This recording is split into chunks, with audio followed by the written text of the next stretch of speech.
A History of Central Banking and the Enslavement of Mankind by Stephen Mitford Goodson. Chapter 1. How Usury Destroyed the Roman Empire. Money, being naturally barren, to make it breed money is preposterous and a perversion from the end of its institution, which was only to serve the purpose of exchange and not of increase. Men called bankers we shall hate, for they enrich themselves while doing nothing. Aristotle, Politics. The monetary systems of the Roman era, 753 BC to 565 AD, may be divided into three distinct periods, where units of three different metals were used as the means of exchanging goods and services. Although there is evidence of modern human occupation, Homo sapiens sapiens, in the Rome area going back 14,000 years, with Neanderthals having lived there approximately 140,000 years ago, Rome as a city is traditionally said to have been founded by Romulus and Remus in 753 BC in a region surrounding the Palatine Hills, also known as Latium. According to the legend, Romulus, who killed his brother Remus, became its first king, but later shared the throne with Titus Tatius, the ruler of the Sabines. Around 600 BC, Latium came under the control of the Etruscans. This lasted until the last king, Tarquin the Proud, was expelled in 509 BC and the Roman Republic was established. The Etruscans, a people of Aryan origin, created one of the most advanced civilizations of that period and built roads, temples, and numerous public buildings in Rome. The first money used in Rome was the cow. This was not true money, but a barter system. Many early peoples used cattle as a medium of exchange. According to the legend of Heracles in the Aegean stables, the cattle kept there, over 3,000 in number, represented the treasury of King Aegeus. The Copper Age, 753 to 267 BC. As time went on, the Romans took to using, instead of cattle, irregular lumps of copper or bronze. These lumps were called ius rude, rough metal, and had to be weighed for each transaction. There was an increase in trade, and Rome became one of the most prosperous cities in the ancient world. This prosperity was based on uncoined copper, later bronze, metal which was measured by weight according to a fixed system of units. It was issued by the Roman treasury in the form of ingots weighing 3.5 pounds, 1.6 kilograms, with the full backing of the state and was known as ius signatum, stamped metal, because it was stamped by the government with a cow, eagle, or elephant or other image. Sometimes they were made to resemble a scallop shell. In 289 BC, these ingots were replaced by discoidal, cast-leaded bronze coins, ius grave, heavy metal. They represented national money and were paid into circulation by the state, and each was only of value inasmuch as the symbols on which its numbers were recorded were scarce or otherwise. This money was thus based on law rather than the metallic content, although that content was standardized and the coin did have some intrinsic value, unlike most coins today. This can be considered as an early example of the successful use of fiat money.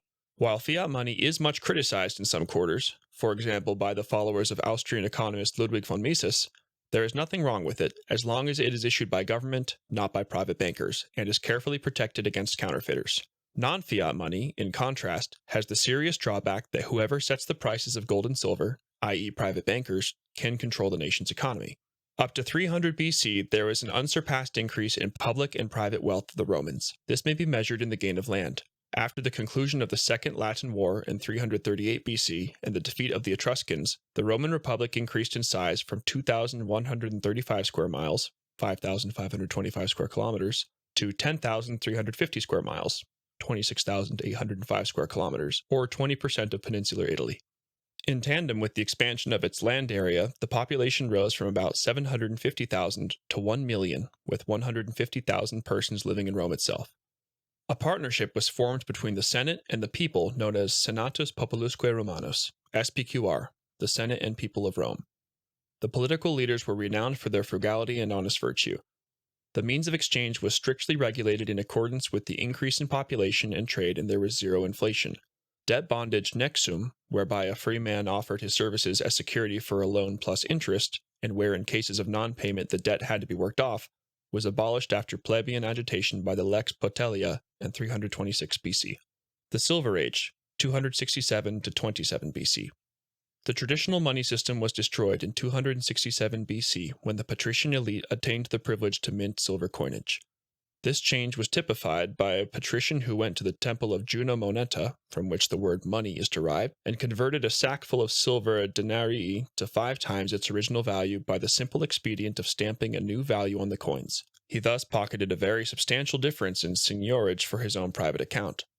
The early Roman silver coin was known as the drachma, and was modeled on a coin used in the Greek south of the peninsula.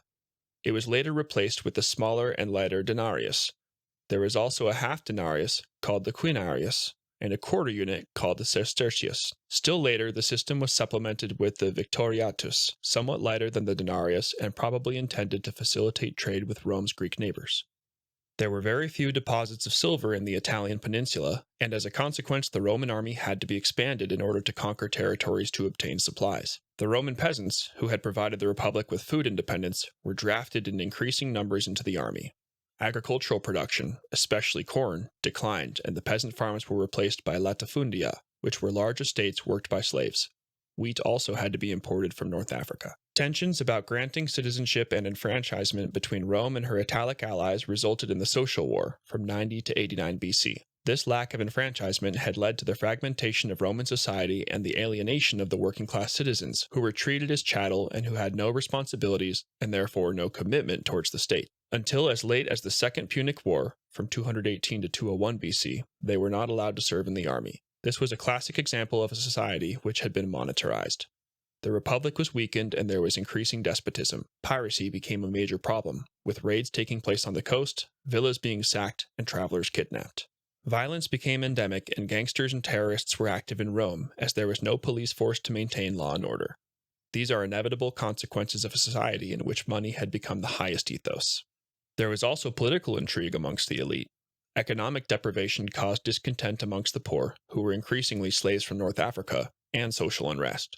This turmoil culminated in the revolt led by Spartacus in 73 to 71 BC. The first and second revolts were in 135 to 132 BC and in 104 to 100 BC. The Jewish role in the collapse. The first known Jews who arrived in Rome in 161 BC were Yehuda and Maccabee. These early Roman Jews employed themselves as craftsmen, peddlers, and shopkeepers. In the last occupation, they also indulged in money lending. As a community, they lived separately in apartments.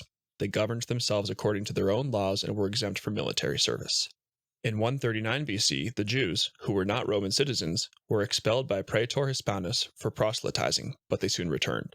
In 19 AD, by means of a senatus consultum, Emperor Tiberius expelled 4,000 Jews, who had been involved in various scandals, but none of these expulsions was properly enforced, and their continued presence, in particular as usurers, would play a significant role in the decline and collapse of the Roman Empire.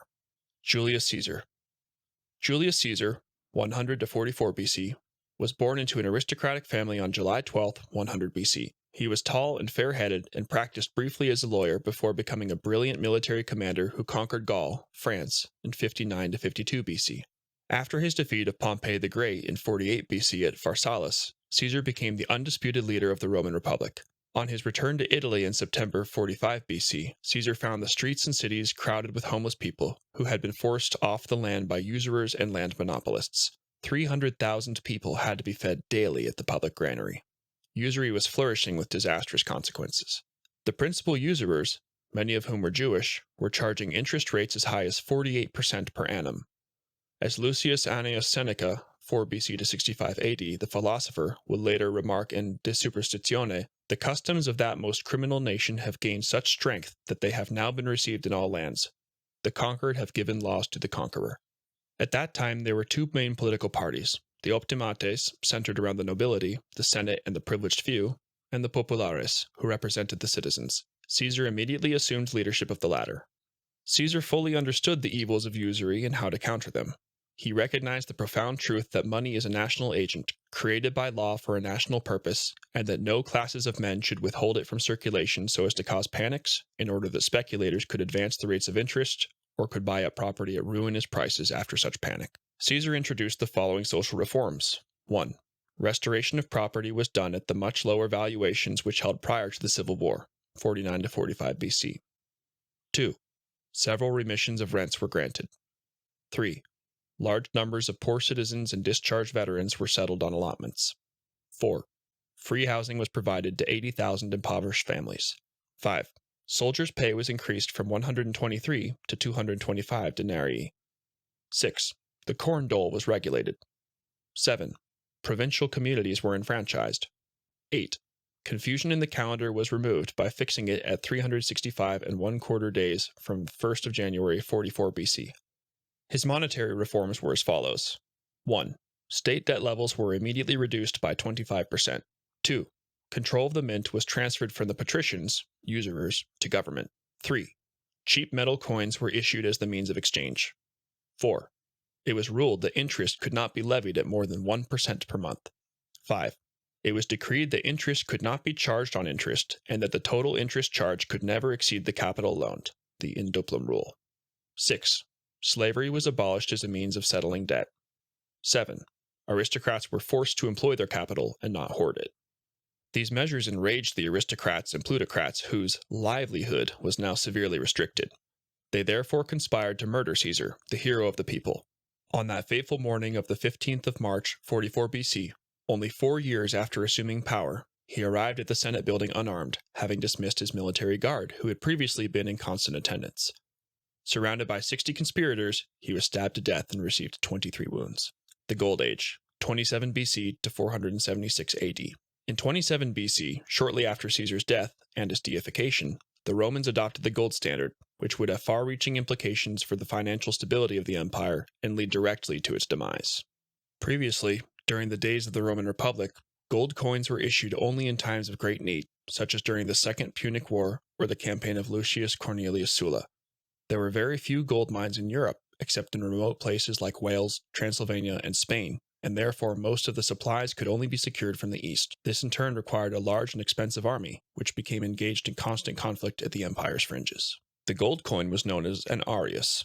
Also in circulation were the silver denarius and the copper coins, the sestertius, dupondius, and the as. The scarcity of gold or commodity money frequently induced periods of deflation as a result of the lack of a circulating means of exchange. In 13 BC, a measure of relief was provided when the weight of the gold aureus was reduced from 122 to 72 grains, and this remained the standard weight until 310 AD. However, metals continued to flow eastwards in order to pay for luxury items, religious dues, and usury payments. Furthermore, wear and tear resulted in the loss of 1/3 of total coinage in circulation over a 100-year period. As gold was treated as a commodity, its debasement was not tolerated. Emperor Constantine, 275 to 337 AD, personally ordered death for counterfeiting and the burning of public minters who committed falsification. Money changers who did not report a counterfeit gold bezant, solidus, were immediately flogged, enslaved, and exiled. These regulations were effective for the bezant, which weighed 70 grains and was slightly more than the bezant which was still circulating in 1025 AD and weighed 68 grains. In 313 AD, Christianity was tolerated by the Edict of Milan, and from 380 AD was established as the official religion by Emperor Theodosius I, from 347 to 395 AD. From this time, monetary power resided in the religious authority of the Pontifex Maximus. A feature of the imperial era was social injustice and the undermining of the middle classes through excessive taxation.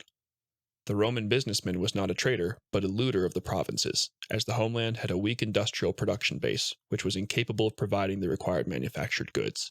As the monetarization of society continued, with the rich parasitizing the common man, the plebeians became more like slaves. The abolition of the jury system was symptomatic of the declining respect and importance for the common man in Roman society. Role of the church in the decline and fall. The tax that Emperor Constantine decreed, viz., that 1/10 of all income had to be tithed to the Christian church, hastens the destruction of the empire. Eventually, the church held 1/3 to 1/2 of all lands and accumulated wealth. This concentration of wealth produced a great scarcity of coinage. Money existed, but there was no circulation or distribution of goods and services. Instead of recycling the tithed money by means of investment in the community or charitable works such as construction of hospitals, schools, and libraries, vast hoards of gold were concentrated behind the 20-foot, 6.1 meter, thick walls of the fortress city of Constantinople and the Vatican fortress in Rome. In its last years in the 5th and 6th centuries, the Roman Empire had become a parasitic organism, subject to alternating phases of inflation and deflation. Its economic ruination preceded its political ruination. There was no industrial production, almost all food had to be imported, and usury was practiced on an unprecedented scale. The wealth of the empire that was not held by the church was controlled by 2,000 Roman families. The rest of the population lived in poverty. Consequences. The implosion of the western half of the empire in 476 AD, after repeated military incursions by the Goths and Vandals, resulted in the Dark Ages. A punishing multi-century deflationary depression followed. According to the United States Silver Commission of 1876, the metallic money of the Roman Empire at its height amounted to $1.8 billion, but by the end of the Dark Ages, it had shrunk to $200 million. Agriculture was reduced to subsistence level. Large sailing vessels vanished as there was no trade. Commerce stagnated. Arts and sciences were lost, and the knowledge of cement making disappeared. Major factors in the decline of the Roman Empire were the concentration of wealth, the absence of mining deposits for industrial production, and the vast importation of non-white slaves with the resultant degradation of the genetic value of the nation. By the 4th century AD, as a result of the continuing decline in Roman female fertility, slaves outnumbered citizens by 5 to 1.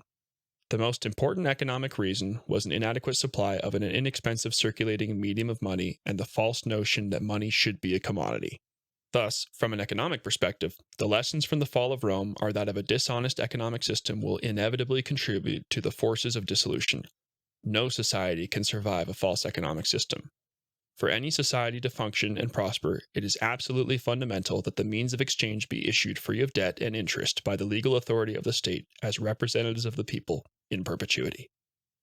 A History of Central Banking and the Enslavement of Mankind by Stephen Mitford Goodson. Chapter 2. The Hidden Origins of the Bank of England. All great events have been distorted, most of the important causes concealed. If the history of England is ever written by one who has the knowledge and the courage, the world would be astonished. Benjamin Disraeli, Prime Minister of Great Britain. Ancient England. King Offa ruled the kingdom of Mercia, which was bounded by the rivers Trent and Mersey in the north, the Thames Valley in the south, Wales in the west, and East Anglia and Essex in the east, from 757 to 791 AD. It was one of the 7 autonomous kingdoms of the Anglo-Saxon Heptarchy.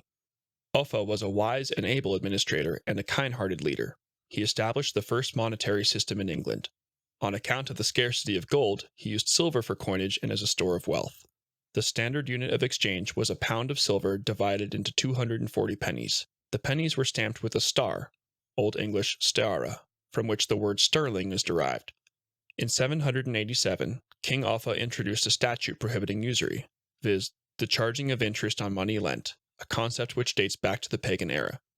The laws against usury were further entrenched by King Alfred, 865 to 899, who directed that the property of usurers be forfeited, while in 1050, Edward the Confessor, 1042 to 1066, decreed not only forfeiture, but that a usurer be declared an outlaw and be banished for life.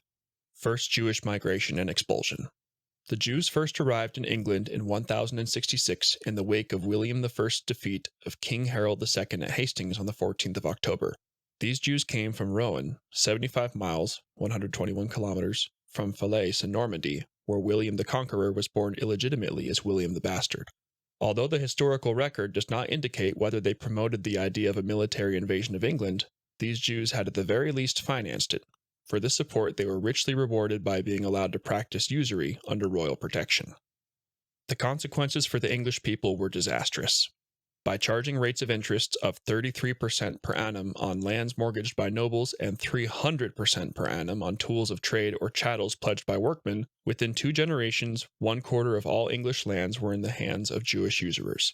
At his death in 1186, Aaron of Lincoln was declared to be the richest man in England, and it was estimated that his wealth exceeded that of King Henry II.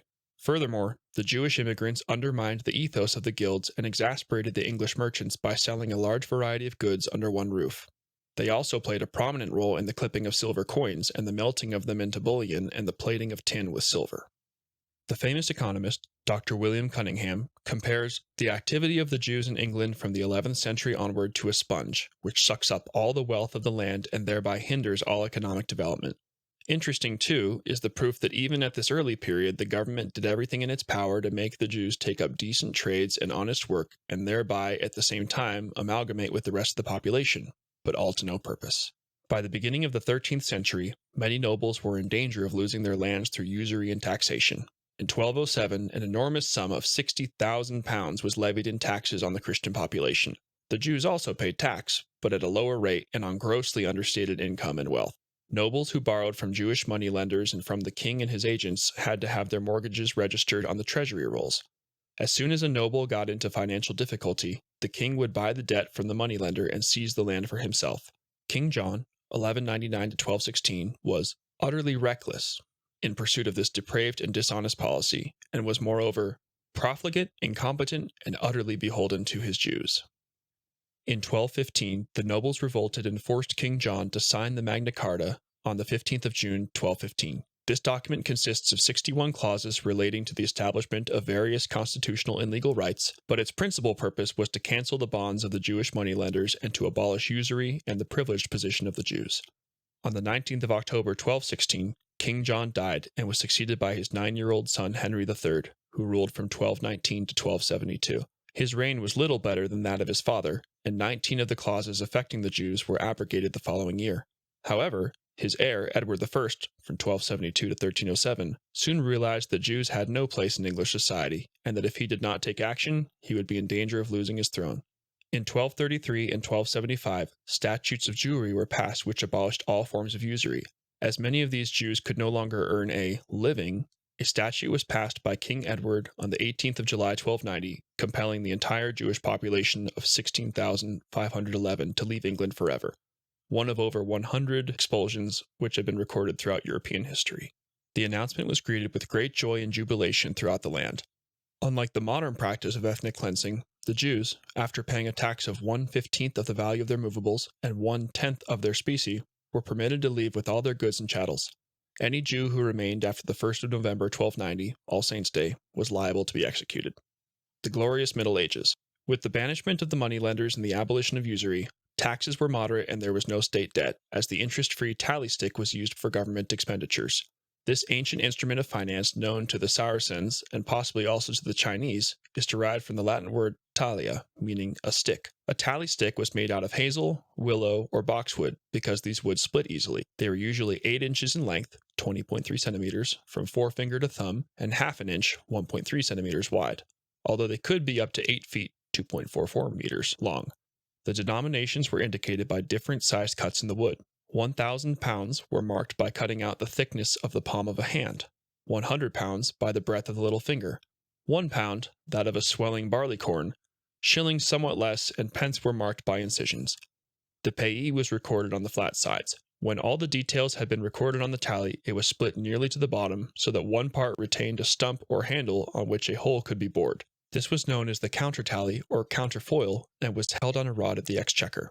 The flat strip, without the stump, was given to the payee. As no two pieces of wood are identical, it was impossible to forge a tally stick.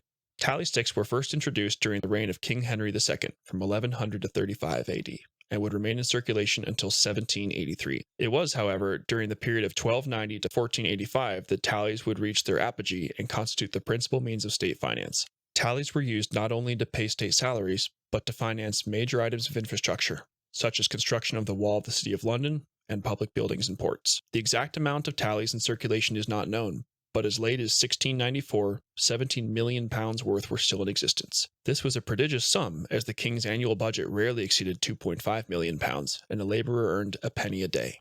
With tolerable taxes, no state debt, and no interest to pay, England enjoyed a period of unparalleled growth and prosperity.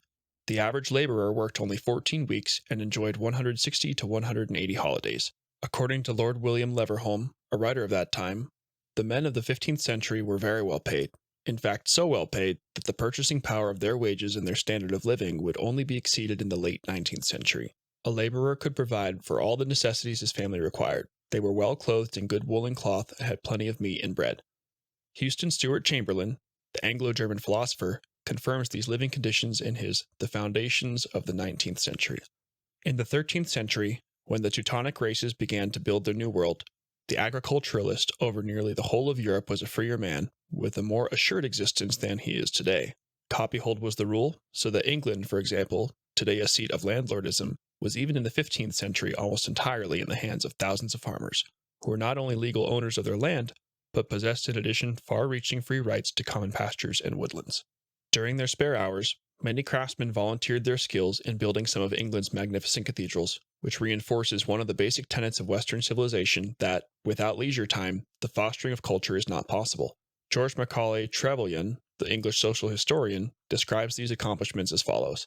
The continuous but ever-moving tradition of ecclesiastical architecture still proceeded on its majestic way, filling England with towering forests of masonry of which the beauty and grandeur have never been rivaled either by the ancients or the moderns. In the newer churches, the light no longer crept but flooded in, through the stained glass, of which the secret is today even more completely lost than the magic of the architecture. Although King Henry VIII, 1509 to 1547, relaxed the laws regarding usury in 1509, They were subsequently repealed by his son, King Edward VI, 1547-1553, by an act of 1552, whose preamble stated that usury is by word of God utterly prohibited as a vice most odious and detestable. End of a golden era. During the 17th century, this golden era came to a tragic end. Large numbers of Jews, who had been expelled from Spain in 1492 by Isabella I of Castile and Ferdinand II of Aragon on account of their persistent involvement in usury and unethical business practices, had settled in Holland. Although the Dutch were at that time an important maritime power, the Jewish usurers based in Amsterdam desired to return to England, where their prospects for expanding the operations of their money-lending empire were far more promising. During the reign of Queen Elizabeth I, 1558-1603, small numbers of Marranos, Spanish Jews who had converted to a sham form of Christianity, settled in London. Many of them practiced as goldsmiths, accepting deposits of gold for safekeeping, and then issuing 10 times the amount of gold received as gold receipts, that is, loans with interest. These receipts, a forerunner of the fraudulent fractional reserve system of banking, were initially lent to the Crown or Treasury at 8% per annum, but according to Samuel Pepys, the diarist and secretary to the Admiralty, the interest rate increased to as much as 20% and even 30% per annum. The rate of interest merchants paid often exceeded 33% per annum, even though the legal rate was only 6% per annum. Workmen and poor people bore the brunt of these extortionate rates of interest by having to pay 60%, 70%, or even 80% per annum. According to Michael Godfrey, the author of a pamphlet entitled A Short Account of the Bank of England, 2 to 3 million pounds had been lost through the bankruptcies of goldsmiths and the disappearance of their clerks. Cromwell and the English Civil War. In 1534, by the Act of Supremacy, the Church of England was established as the official religion of England by King Henry VIII. During the 16th and 17th centuries, Puritan beliefs based on the teachings of John Wycliffe and John Calvin gained an increasing number of adherents. The Puritans considered the Bible to be the true law of God and emphasized Bible reading, prayer, and preaching, and the simplification of the ritual of the sacraments. The Stuart King Charles I, 1625-1649, who wished to maintain the preeminence of the Anglican Church, came into intensified conflict with the Puritans, who were making great progress in proselytizing the population. After the assassination of Charles's trusted friend and advisor, the Duke of Buckingham in 1628, he gradually became more isolated. The growing religious division provided a perfect opportunity for exploitation by the Jewish conspirators. As Isaac Disraeli, the father of Prime Minister Benjamin Disraeli, wrote in The Life and Reign of Charles I, the nation was artfully divided into Sabbatarians and Sabbath breakers. In 1640, one of the leaders of the clandestine Jewish community, Fernandez Carvajal, a merchant and spy, who was also known as the Great Jew, organized an armed militia of about 10,000 operatives, who were used to intimidate the people of London and sow confusion. Large numbers of pamphlets and leaflets were also distributed. Civil war soon followed between the Royalists, Anglicans, and the Roundheads, Puritans, and lasted from 1642 to 1648. The Roundheads, with their New Model Army, were victorious, and an estimated 190,000 persons, or 3.8% of the population, died. The leader of the Roundheads was Oliver Cromwell, 1599 to 1658, whose New Model Army was not only outfitted and provisioned by the chief contractor and professional agitator Fernandez Carvajal, but also bankrolled by Jewish moneylenders in Amsterdam. The leader of the Dutch Jews, Manasseh ben Israel, sent begging petitions to Cromwell asking that the Jews be allowed to immigrate to England in return for the financial favors which he had so generously arranged. The regicide of King Charles I. The treachery to which Cromwell descended is revealed in correspondence between himself and the Synagogue of Molheim, Germany, 16th of June 1647, from O.C. Oliver Cromwell to Ebenezer Pratt. In return for financial support, Will advocated admission of Jews to England.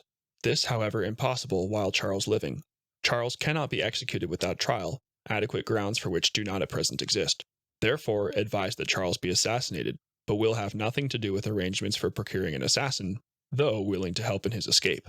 In reply was dispatched the following: 12th of July, 1647, to O.C. from Ebenezer Pratt. Will grant financial aid as soon as Charles removed and Jews admitted. Assassination too dangerous. Charles will be given an opportunity to escape. His recapture will make trial and execution possible. The support will be liberal, but useless to discuss terms until trial commences. King Charles was staying as a virtual prisoner in Holmby House, Northamptonshire. On the 4th of June, 1647, 500 revolutionaries seized the king, but then allowed him to escape to the Isle of Wight, where he was subsequently arrested. On the 5th of September, 1648, the House of Commons decided that the king's concessions were satisfactory to a settlement. Cromwell then purged the House of Commons with the assistance of Colonel Pride until there was only a rump of 50 members left, who then duly voted that the king be put on trial. Not a single English lawyer was prepared to draw up a charge sheet against the king. Eventually, it was provided by a Dutch Jew, Isaac Dorislaus. The king was forced to participate in a show trial in a high court of justice in which 2/3 of its members were levelers from the army. Charles refused to plead, but was found guilty and executed on the 30th of January 1649. As the procession approached the scaffold, large numbers of the crowd shouted, "God save the king!" After the deed had been done, there was an enormous groan of anguish. Second Jewish migration. From the 7th to the 18th of December 1655, Cromwell, who was called the Protector, held a conference in Whitehall, London, in order to obtain approval for the large-scale immigration of Jews. In spite of the conference being packed with Cromwell supporters, the overwhelming consensus of the delegates, who were mainly priests, lawyers, and merchants, was that the Jews should not be permitted to enter England. In October 1656, the first Jews were surreptitiously allowed to land freely in England, in spite of strong protests having been lodged by the subcommittee of the Council of State, who declared that these Jews would be a grave menace to the state and the Christian religion. The merchants, without exception, spoke against the admission of the Jews. They declared that the proposed immigrants would be morally harmful to the state and that their admission would enrich foreigners at the expense of the English. Cromwell died on the 3rd of September 1658 and was succeeded by his son, Richard, who ruled for 9 months. Charles I's son, Charles II, 1660 to 1685, succeeded his executed father. Although he would be the last English monarch to issue money, banknotes, in his own right, he made 2 fatal errors of governance. On the 1st of August 1663, he passed the euphemistically sounding Act for the Encouragement of Trade, which enabled the export of all foreign coins or bullion or gold or silver, free of interdict, regulation, or duties of any kind. During the debate on the bill, the Earl of Anglesey presciently observed that "it is dangerous to the peace of the kingdom when it shall be in the power of half a dozen or half a score of rich, discontented, or factious persons to make a bank and accumulation of our own coin and bullion beyond the seas and leave us in want of money when it shall not, no longer, be in the king's power to prevent it." 3 years later, by means of an Act for the Encouragement of Coinage, he permitted private persons, i.e., bankers and goldsmiths, to mint the coins of the realm at the royal mint and thereby acquire the considerable benefits of the seigniorage, the difference between the face value of coins and their production costs, income for their own private account. Furthermore, it enabled them to increase or diminish the supply of money in circulation and to raise or lower prices at will to the great detriment of the general population. His brother, James II, 1685 to 1688, reign only lasted 3 years. He was a victim of unscrupulous pamphleteering and propaganda, which emanated mainly from Holland. A military expedition undertaken by Prince William of Orange eventually dethroned him. Although James's army was numerically superior, he was discouraged from attacking after John Churchill, 1st Duke of Marlborough, suddenly deserted him. According to the Jewish Encyclopedia, Churchill subsequently received an annual stipend of £6,000 from the Dutch Jew Solomon de Medina in payment for his treasonous conduct. These vast sums of blood money enabled Churchill to proceed with the construction of Blenheim Palace, which was completed at his death in 1722. William of Orange's military campaign, like that of the other William the Conqueror in 1066, was financed by Jewish bankers. In return for their support, William III, 1689 to 1702, would surrender the royal prerogative of issuing England's money free of debt and interest to a consortium known as the Governor and Company of the Bank of England. A. N. Field, in All These Things, summarizes these epical events known as the Glorious Revolution of 1688, but which was in effect the infamous revolution, as follows. 33 years after Cromwell had let the Jews into Britain, a Dutch prince arrived from Amsterdam surrounded by a whole swarm of Jews from that financial center. Driving his royal father-in-law, James II, out of the kingdom, he graciously consented to ascend the throne of Britain. A very natural result following on this event was the inauguration of the national debt by the establishment 6 years later of the Bank of England for the purpose of lending money to the crown. Britain had paid her way as she went until the Jews arrived.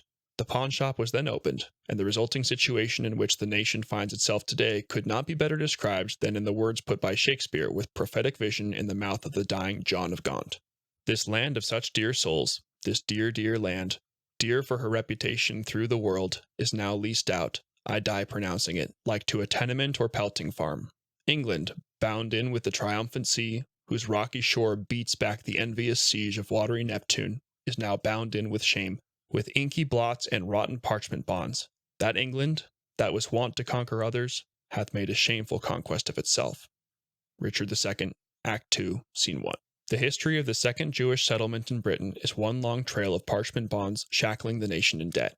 Every step of the ascent of the Jew in the nation's affairs has been marked by the increase and multiplication of debt. Establishment of the Bank of England. The need for a privately owned central bank was fronted by a retired pirate, William Paterson, when he wrote a pamphlet in 1693 entitled A Brief Account of the Intended Bank of England. He would later boast that this bank hath the benefit of interest on all moneys which it creates out of nothing. On Thursday, the 21st of June 1694, subscription lists for the bank, which had a capital of £1.2 million, were opened. By the following Monday, this amount had been fully subscribed. The ostensible purpose of the bank was to lend King William unlimited sums at 8% per annum to enable the prosecution of war, and in particular, the conflict against Louis XIV of France, whose country was not on the usury system.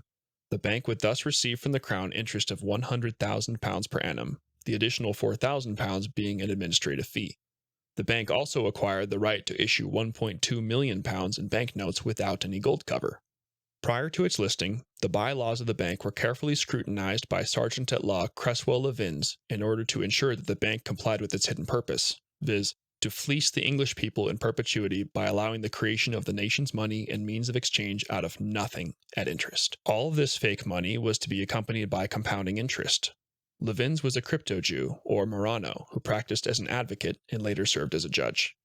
There was much opposition to the establishment of the bank. Foremost were the goldsmiths and moneylenders, who correctly foresaw that it would bring an end to their usurious racket of fractional reserve banking based on their gold receipts. Landowners and country gentry feared an escalation in interest rates, as the bank would control the nation's money supply. There were allegations that the bank would favor certain merchants with low rates of interest. The biggest fear was that the bank would grow too powerful and would become the keystone of the commercial world. Unfortunately, this is exactly what happened, as the Bank of England became the model on which all subsequent central banks were replicated.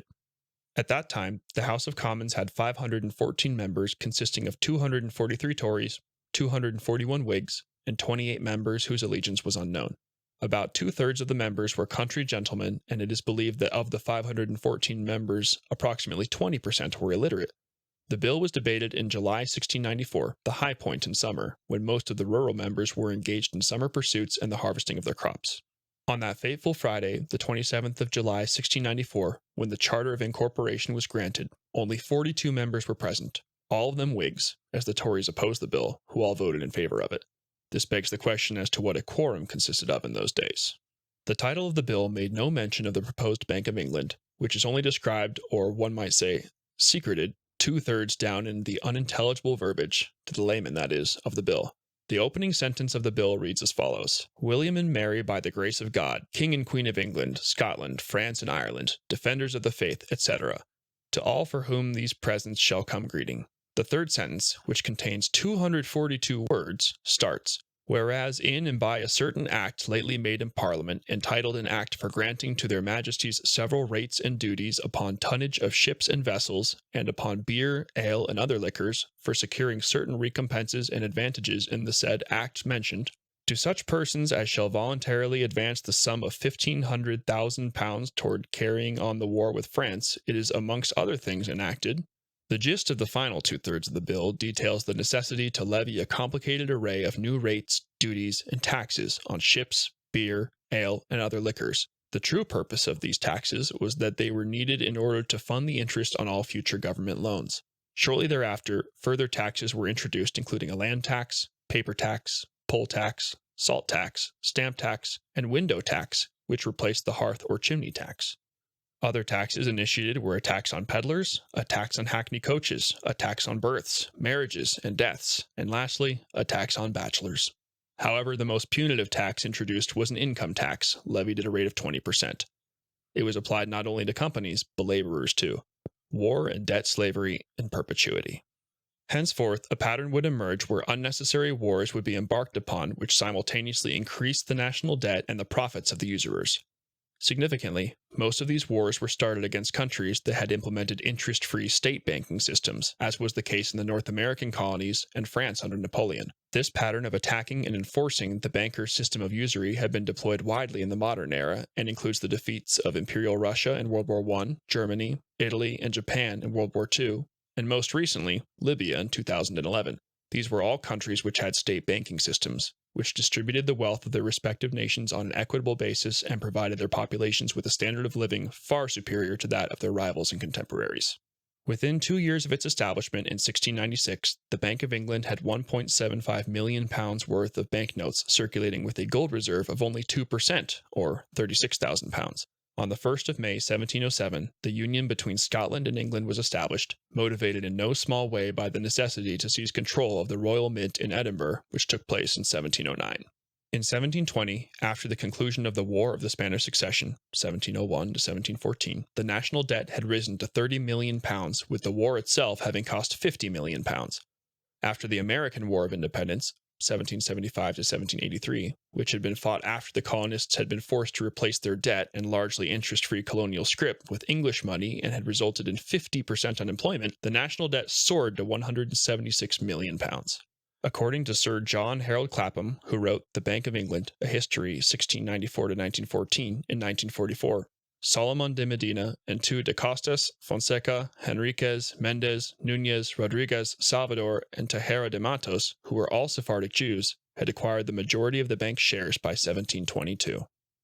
In 1786, Prime Minister William Pitt the Younger tried to abolish the national debt with a sinking fund which generated interest of £1 million per annum to repay the debt. This scheme was soon abandoned because of the enormous increase in loans incurred to finance the war against Napoleon. In 1797, in order to pay for the burgeoning interest burden, a system of graduated income tax had to be introduced, which by 1815 was yielding £70 million per annum. The war against France lasted from 1792 until 1815. Among the principal objectives of this pointless bloodletting was to destroy Napoleon's debt and interest-free system of finance. See Chapter 3. During this period, England also waged a war against the United States from 1812 until 1814. This war, as was the case with the war against France, was instigated by England at the behest of banker Mayer Amschel Rothschild, real name Bauer, after the United States Congress refused to renew the charter of the Rothschild-controlled Bank of the United States, which had been the Central Bank of America from 1791 until 1811. Mayer Amschel Rothschild is famously credited with having said, "Give me control of the economics of a country, and I care not who makes her laws. The few who understand the system will either be so interested from its profits or so dependent on its favors that there will be no opposition from that class." British Prime Minister Spencer Perceval, 1809 to 1812, tried to stop this completely futile war, but was assassinated on the 11th of May 1812 in the lobby of the House of Commons by John Bellingham, a political radical who had been set up by Rothschild. By 1815, the national debt had ballooned to £885 million. This completely unnecessary war resulted in approximately 3 million military personnel and at least 1 million civilians losing their lives. In order to destroy Napoleon's state bank, it cost the deluded British public a staggering £831 million, of which over £2.5 billion were still outstanding in 1914. The principal of £504 million had over the intervening period increased fivefold as a result of the compounding effect of interest. An astute agrarian and parliamentarian, William Cobbett, 1763 to 1835, at that time perceived what was afoot and wrote as follows: "I set to read the Act of Parliament by which the Bank of England was created. The investors knew what they were about. Their design was to mortgage by degrees the whole country, lands, houses, property, labor. The scheme had produced what the world never saw before: starvation in the midst of abundance." In 1800, a member of Parliament, Sir William Pulteney, proposed the formation of a national bank after having made vigorous attacks against the bank. In 1824, another member of Parliament, David Ricardo, submitted a detailed plan to convert the Bank of England into a national bank.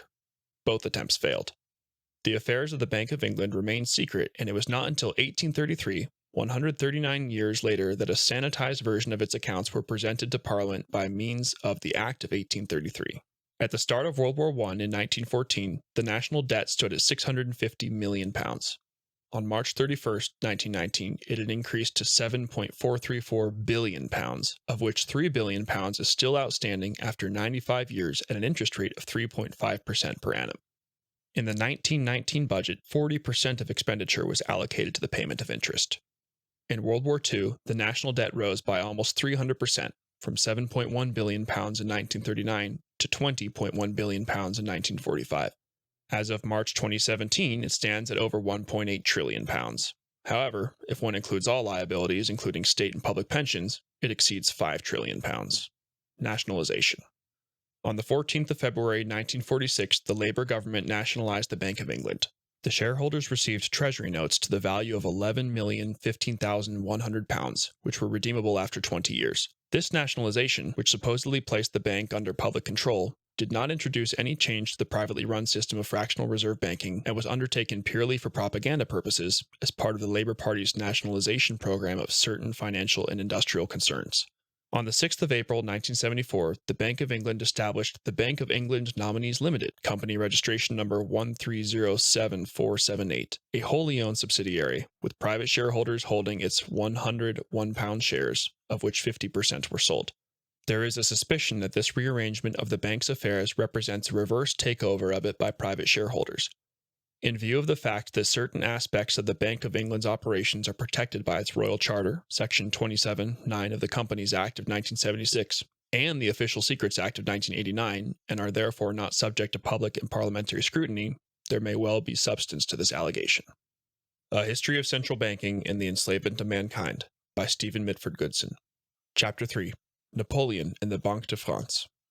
The deadly facts herein revealed lead me to wonder that this monster, interest, has not devoured the whole human race. Napoleon Bonaparte, on being shown an interest table. France under the Bourbons. When the Bank of England was established in 1694, one of its principal aims was to provide sufficient finance so that England could prosecute its war against France. At that time, France was the premier world power both in terms of maritime forces and territorial possessions. 4 years previously, at the Battle of Beachy Head, near Eastbourne, England, the French Navy defeated the Anglo-Dutch fleet comprehensively, when it sank 12 ships, while a further 20 ships were exploded by their English crews. Since the 7th of June 1654, France had been ruled by its most glorious monarch, King Louis XIV, the Sun King. Louis was well versed in the wiles of the bankers. When he discovered that his superintendent of finances, Nicolas Fouquet, was a representative of what we term today the money power, and received irrefutable evidence that he had long been betraying the trust reposed in him by mishandling the state finances and by monstrous corruption, he had him arrested. Fouquet was put on trial and sentenced to complete isolation for the rest of his life in the inaccessible fortress of Pignerol. The War of Spanish Succession, 1702 to 1714, was the largest military conflict since the Crusades. It was fought after Louis declared his intention to place his grandson, Philip, Duke of Anjou, on the Spanish throne. This attempt, if successful, would have created a vast Franco-Spanish empire and posed a direct threat to the Bank of England and its proxy, the government of Great Britain. With the ability to create money out of nothing, the English were able to build a large fleet and buy the loyalty of France's enemies by bankrolling them.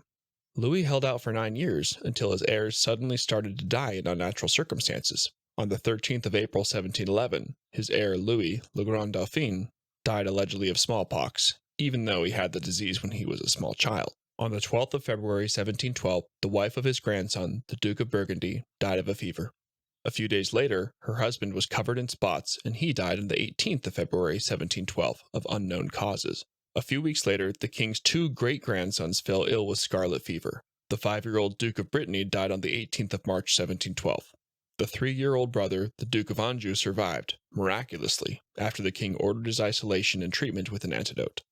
As a result of these tragedies, the king was persuaded to cease hostilities and commence negotiations. At Utrecht, a treaty was signed in March and April 1713, which allowed France to retain largely its pre-war boundaries. Thereafter, the heirs to the French throne stopped dying, although this did not prevent the other grandson of Louis, the Duke of Berry, who was the regent of the future Louis XV, dying in an unusual riding accident. A broken man, the Sun King died of natural causes on the 1st of September 1715.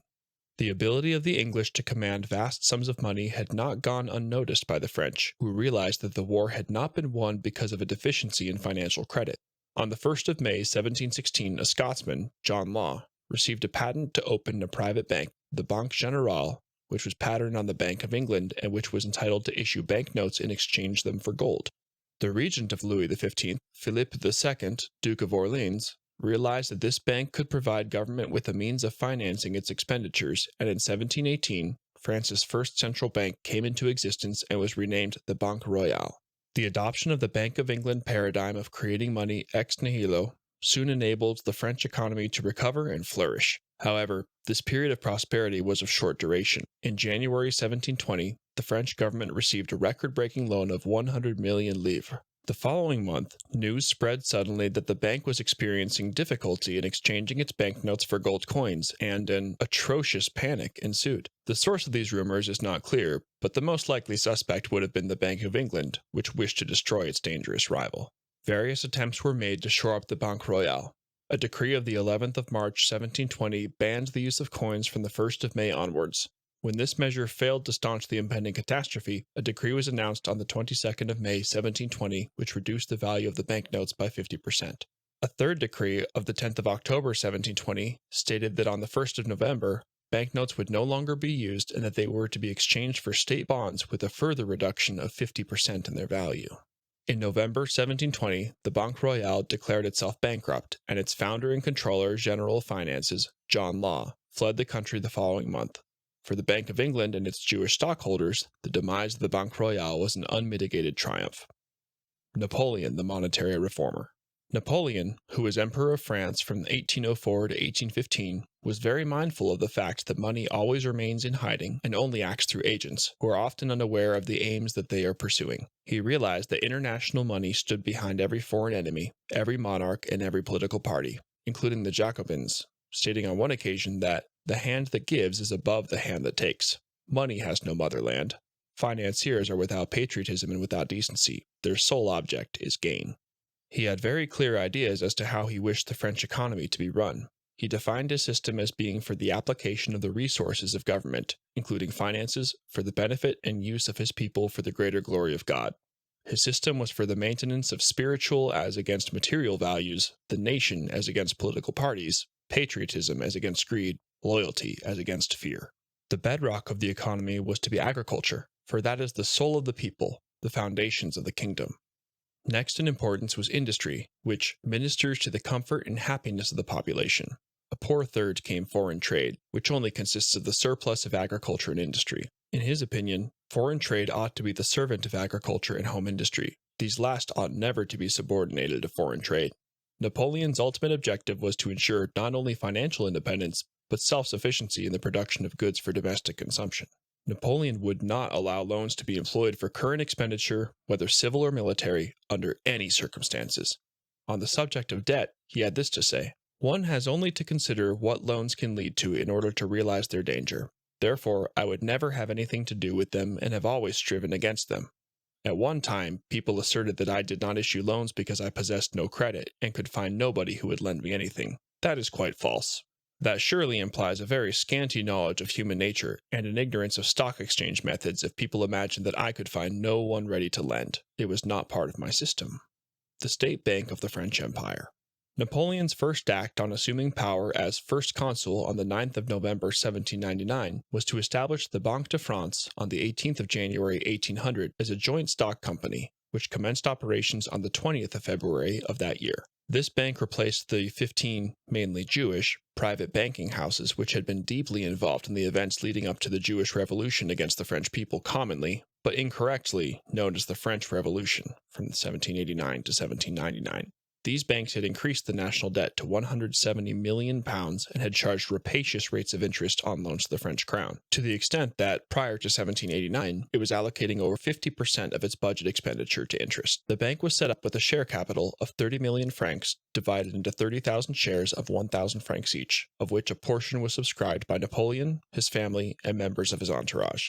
The dividend of the shareholders was initially limited to 6% per annum, but was increased in 1806 to 2/3 of the bank's profits, with the remaining 1/3 being allocated to the bank's reserves.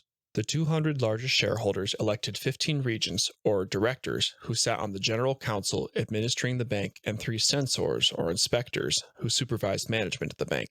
The general council, in turn, elected a central committee consisting of 3 members, one of whom was chairman. Napoleon made himself president of the bank, declaring that the bank does not belong to the shareholders only. It also belongs to the state, since the state has entrusted to it the privilege of issuing money. I wish the bank to be in sufficient measure in the hands of the state, but not too much so. On the 14th of April, 1803, by means of an act of Parliament, Napoleon abolished the right of 2 rival banks, the Caisse des Comptes de Commerce and the Comptoir Commercial, to issue banknotes, as he remarked at that time: "Have you not told me that, in order to preserve credit, it is a general practice that artificial money, like that of the Bank of France, shall issue from only one source? I adopt that idea. a single bank can be more easily watched than several concerns, both by the government and the public. With a view to emergencies, I cannot see any virtue in competition of this kind. On the 22nd of April, 1806, a new act was passed, which replaced the three-member Central Committee with a governor and two deputy governors. These appointments were personally vetted by Napoleon. The new act also increased the bank's capital to 90 million francs. Napoleon was so suspicious and distrustful of bankers that he personally supervised the operations of the treasury, lest the secrets of his monetary policies leak out and be exploited by speculators. He was thus his own banker, who controlled both the creation and distribution of money and credit to the chagrin of the international bankers, particularly the Rothschilds, who were virtually excluded from operating in continental markets. Napoleon made the franc the most stable currency in Europe. After France had abandoned the loan markets of the City of London, a fog of depression settled on its fraternity of bankers and usurers. In typical fashion, the English press began to stir up trouble for Napoleon. He was accused of having not observed the conditions of the Treaty of Amiens, which had been signed between England and France on the 25th of March, 1802. Relations broke down when Napoleon refused to sign a trade treaty, which would promote free trade and a modern-day version of globalization, and thereby force him to diminish the autarky and isolationism of his continental policy. England, under the direction of her international bankers, proceeded to bankroll Austria, Prussia, Russia, Spain, and Sweden, and duly declared war on France. The coalition forces exceeded 600,000. Napoleon could not muster even a third of that number, and would under normal circumstances have been compelled to secure a banker's loan in order to arm and feed them. On the 20th of December, 1803, he trumped the warmongers by selling Louisiana to the United States of America for £3 million. A brief period of peace and prosperity ensued. However, in 1806, a new coalition consisting of England, Russia, and Prussia, at the initiative of the last-named country, took to the field. Although the coalition forces were defeated at Jena on the 14th of October, 1806, Napoleon was forced to engage in a series of needless and senseless wars for the next 9 years in order to protect France and her new economic dispensation. He promulgated the Continental Blockade, whose objective was to destroy England's export trade, as he realized that England could not finance her imports and fund her allies at the same time. At the Treaty of Tilsit, signed on the 7th of July, 1807, on a raft in the middle of the Niemen River in East Prussia, Napoleon and Tsar Alexander I agreed to an alliance which made them the masters of continental Europe. Alexander agreed to join Napoleon's continental blockade of England and to provide each other with mutual support in the event of disputes with other nations, and in particular the British Empire. At that time, France and Russia were the only two countries in Europe which were not on the usury system and were furthermore not indebted to the Rothschilds. They were therefore the only free and independent nations. However, a few years later, Russia started to violate the blockade. This action was premised on the fact that Russia, a producer of mainly raw materials, had very little industrial capacity and had been dependent on England for the importation of industrial products. Alexander was only prepared to continue with the blockade, subject to France supplying him with the industrial goods which he had previously imported from England. France could not supply these goods, as England commanded the seas and there was no road or rail infrastructure in Europe at that time. Therefore, in order to enforce the blockade, Napoleon decided to invade Russia on the 24th of June, 1812, with an army of over 500,000 soldiers. Although he reached Moscow on the 14th of September, 1812, he found that it had been abandoned, and the subsequent winter retreat turned into a major disaster, with only 110,000 of his original army surviving. The following year, Napoleon was defeated at the Battle of the Nations, east of Leipzig, on the 19th of October, 1813. On the 11th of April, 1814, he abdicated at Fontainebleau. After being banished to the island of Elba, situated between Corsica and Tuscany, Napoleon attempted to stage a comeback at the Battle of Waterloo in modern-day Belgium on the 18th of June, 1815. All the belligerents, England, Prussia, and France, were financed by Nathan Rothschild, with France receiving a loan of £10 million.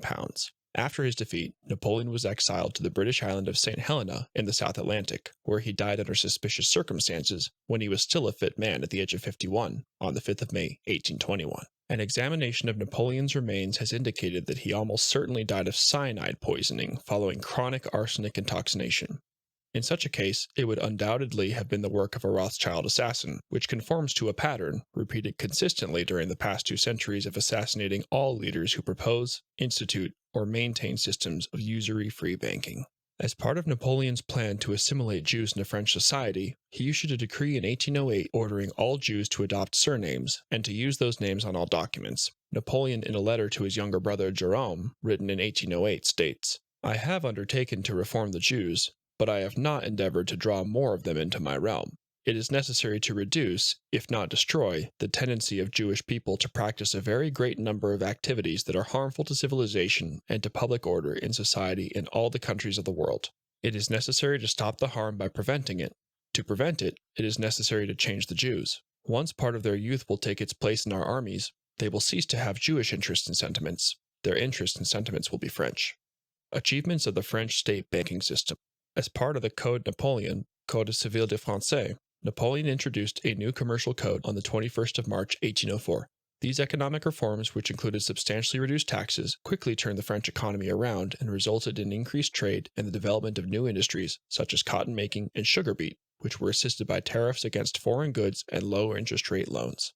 The infrastructure was upgraded on a vast scale not only in France, but throughout Western Europe, with the construction of 20,000 miles, 32,186 kilometers, of imperial roads and 12,000 miles, 19,312 kilometers, of regional roads, almost 1,000 miles, 1,609 kilometers of canals, bridges, and dredging, and expansion of harbors such as Cherbourg and Dunkirk, waterworks and public buildings, such as the Gallery at the Louvre, all financed with interest-free money from the Banque de France.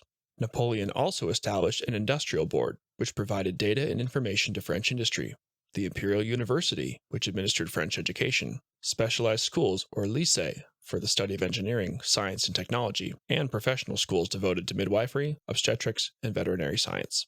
Napoleon described these accomplishments to his Irish doctor, Barry O'Meara, on the island of St. Helena, and said that they were his most enduring monument. The Allied powers cannot take from me hereafter the great public works I have executed, the roads which I have made over the Alps, and the seas I have united. They cannot place their feet to improve where mine have not been before. They cannot take from the code of laws which I formed, and which will go down to posterity. In conclusion, we may consider some of Napoleon's achievements, which he communicated to his former chamberlain and constant companion for 18 months on St. Helena, Comte de las Casas.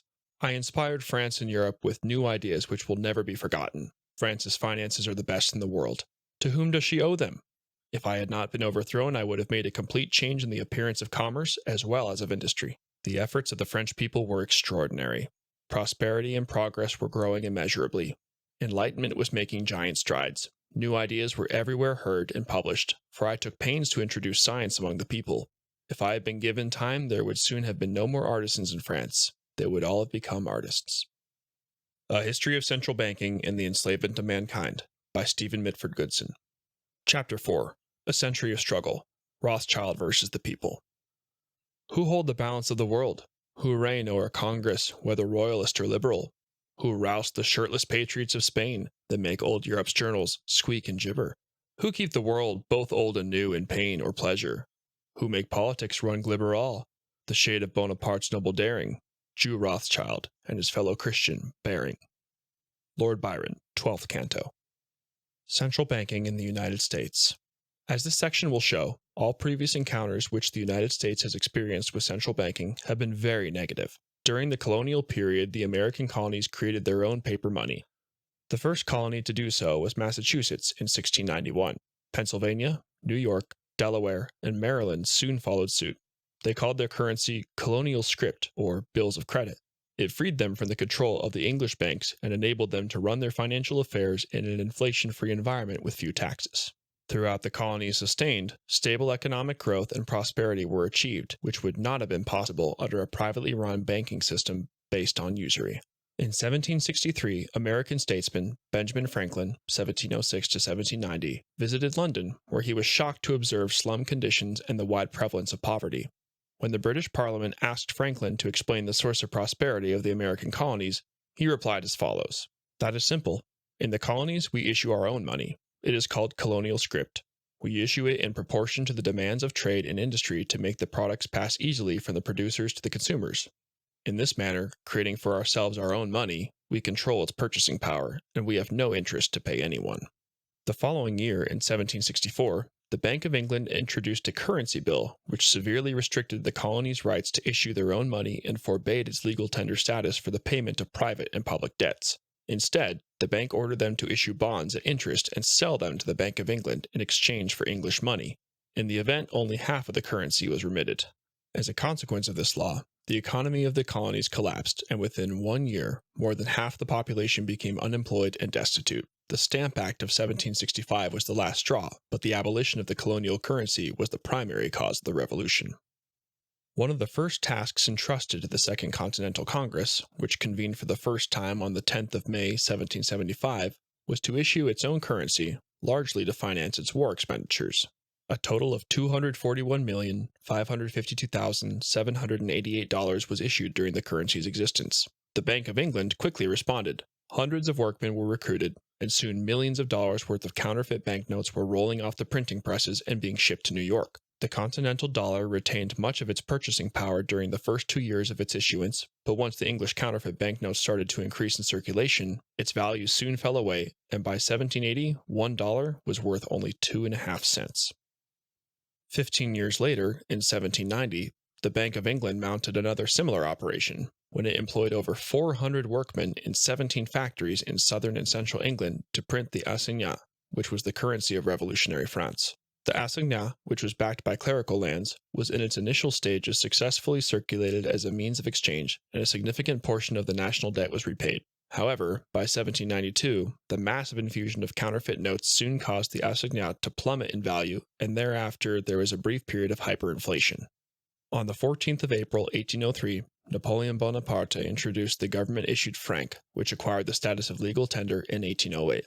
Already in 1781, before the conclusion of the War of Independence on the 11th of April 1783, Robert Morris, 1734 to 1806, Superintendent of Finance, introduced a bill which restored the new state to servitude with the establishment of the Bank of North America. This bank commenced operations on the 4th of January, 1782. It attracted large deposits of silver and gold coin and bills of exchange obtained through loans from France and the Netherlands, which enabled it to issue paper currency on the strength of these reserves. Between 1791 and 1796, inflation surged by 72%. In 1795, the state of Pennsylvania withdrew its jurisdiction on account of alarming foreign influence and fictitious credit. On the 25th of February, 1791, the Bank of North America was succeeded by a second central bank, which was chartered as the first bank of the United States. It was imposed as a result of the intrigues of Alexander Hamilton, the Secretary of the Treasury, whose actions indicate that he was working hand in glove with the directors of the Bank of England, as it was modeled on that bank. The new bank had a capital of $10 million, of which 20% was held by the U.S. government and the balance by private investors. The bank was strongly opposed by future presidents John Adams, James Madison, and Thomas Jefferson, then Secretary of State, who would later state that the central bank is an institution of the most deadly hostility existing against the principles and form of our Constitution. I believe that the banking institutions are more dangerous to our liberties than standing armies. Already they have raised up a moneyed aristocracy that has set the government at defiance. The issuing power should be taken from the banks and restored to the people to whom it properly belongs. If the American people ever allow the banks to control the issuance of their currency, first by inflation and then by deflation, the banks and corporations that grow up around them will deprive the people of all property until their children will wake up homeless on the continent their fathers occupied. The following year, the bank organized the first crash, known as the Panic of 1792. By flooding the market with cheap loans and suddenly calling most of them in, the bank precipitated a 25% plunge in the price of 6% Treasury bonds, which resulted in financial chaos. By the end of 1795, the bank had lent $6 million to government, or 60% of its capital. As the bank was allegedly concerned about the stability of government finances, it demanded partial repayment of this loan. The government did not have the funds available and was therefore forced to sell its shareholding in the bank between the years 1796 and 1802. By means of this cunning ruse, the bank became 100% privately owned, of which 75% of the shares were held by foreigners. In 1811, the bank's charter came up for renewal. The bank was concealing its profits, operating in a clandestine manner, and was believed to be unconstitutional. It was designed primarily to serve the business interests of the North at the expense of the agricultural development of the South, while the Democrats, Republicans, Jeffersonians wanted to abolish it. Former President Thomas Jefferson was one of those who violently opposed renewal of the bill. What particularly irked the legislators was the fact that the bank was now 100% in the ownership of foreigners. The press variously described the central bank bill as a great swindle, a vulture, a viper, and a cobra. Furthermore, they contended that it was the constitutional right of Congress to regulate weights and measures and issue coined money. The bill was defeated by a wafer-thin margin of 65 to 64 votes, which was an achievement, as there is a strong likelihood that many of the yes votes were bought. On the 3rd of March, 1811, the bank finally closed its doors. When the principal shareholder of the First Bank of the United States, Mayor Amschel Rothschild, heard about the deep dissension regarding the renewal of the bank's charter, he flew into a rage and declared that either the application for renewal of the charter is granted, or the United States will find itself involved in a most disastrous war. He also said that, "I will teach those impudent Americans a lesson and bring them back to colonial status." Rothschild tried to influence the British Prime Minister Spencer Perceval into declaring war on the United States in order to resurrect his privately owned central bank. In 1807, Perceval joined the cabinet as Chancellor of the Exchequer. At that time, England was at war with France, and one of his principal tasks was to raise money in order to finance the war. Instead of increasing taxes, he raised a number of loans, initially from the Barings Bank, and thereafter mainly from the Rothschilds. Perceval's secretary was John Charles Harries, who had been appointed to that position 5 years previously. Harries was an intimate of Nathan Rothschild, and until his death in 1858 faithfully served the Rothschild cause in the various positions he held in the British government as First Lord of the Treasury, Commissary General to the Army, and Chancellor of the Exchequer. Meanwhile, Rothschild agent provocateurs were stoking up discontent in North America. In order to provoke the Americans, the British started to interfere with U.S. trade with France, which had imposed a continental blockade against England. As the Royal Navy was short of sailors, they engaged in forced recruitment or impressment of American sailors. They also supplied the Indian tribes, and in particular the Shawnee chief Tecumseh, with arms in order to frustrate and curtail the settlers' westward expansion. The Americans, on their part, indicated a desire to seize parts of Canada. Concurrently, Perceval was facing increased pressure from Nathan Rothschild to make a declaration of war on the United States. He refused. The British army was already bogged down in a stalemate situation in Spain and Portugal, the Peninsular War of 1808 to 1814, with Napoleon's forces, and he had no desire to commit more troops and treasure, financed by more interest-bearing bank loans, simply in order to save Rothschild's sinking banking interests in America. The assassin of Spencer Perceval, John Bellingham, was born about 1769 in St. Neots, Huntingdonshire. From 1800 to 1802, he worked in Arkhangelsk as an agent for importers and exporters. He returned to Russia in 1804, and in November of that year, he was falsely accused of having reneged on a debt of 4,890 rubles, which subsequently led to his imprisonment for 4 years. On his release, Bellingham took up residence in Duke Street, Liverpool. He unsuccessfully petitioned the government for compensation. Bellingham, a bitter and aggrieved man, fell into company with two dissolute American merchants, Thomas Wilson and Elisha Peck, who were both keen to have orders in council, which forbade neutral nations from trading with France, abrogated. These orders in council had been introduced by Perceval in response to Napoleon's continental blockade, which the latter had instituted in 1806 and prohibited trade with Britain and Ireland. Their continuation was due to be debated in Parliament on that fateful evening. Thus we observe a confluence of interests, a disturbed and resentful man, two greedy merchants, and the puppet master Rothschild pulling the strings in the background. At 5:15 p.m. on the 11th of May, 1812, as Perceval entered the lobby of the House of Commons, Bellingham stepped forward and shot him in the heart. Perceval collapsed, uttering, "Murder! Oh my God!" and within minutes was dead. 4 days later, Bellingham was put on trial at the Old Bailey. The trial lasted 3 days. A plea of insanity was rejected. The brevity of the trial was presumably related to the necessity of preventing any untoward disclosures. As is customary with this type of political assassination, the lone assassin theory has to be preserved at all costs. On the 18th of May, 1812, Bellingham was hanged. A few weeks later, after Perceval's murder, the orders in council forbidding neutral nations trading with France were revoked. In the United States House of Representatives, Henry Clay, who was a Freemason, led a group of young Democratic Republicans known as the War Hawks. The vote to declare war was decided on the 1st of June, 1812, by 79 votes to 49, with all 39 Federalists voting to support it. In the Senate, the vote was decided by 19 to 13 votes. As there was no unanimity, critics frequently referred to it as Mr. Madison's War. In England, Perceval's successor, Lord Robert Liverpool, was an enthusiastic supporter of the war. However, neither belligerent was able to achieve its objectives, except Nathan Rothschild, who realized his aim of setting up the Second Bank of the United States on the 10th of April, 1816.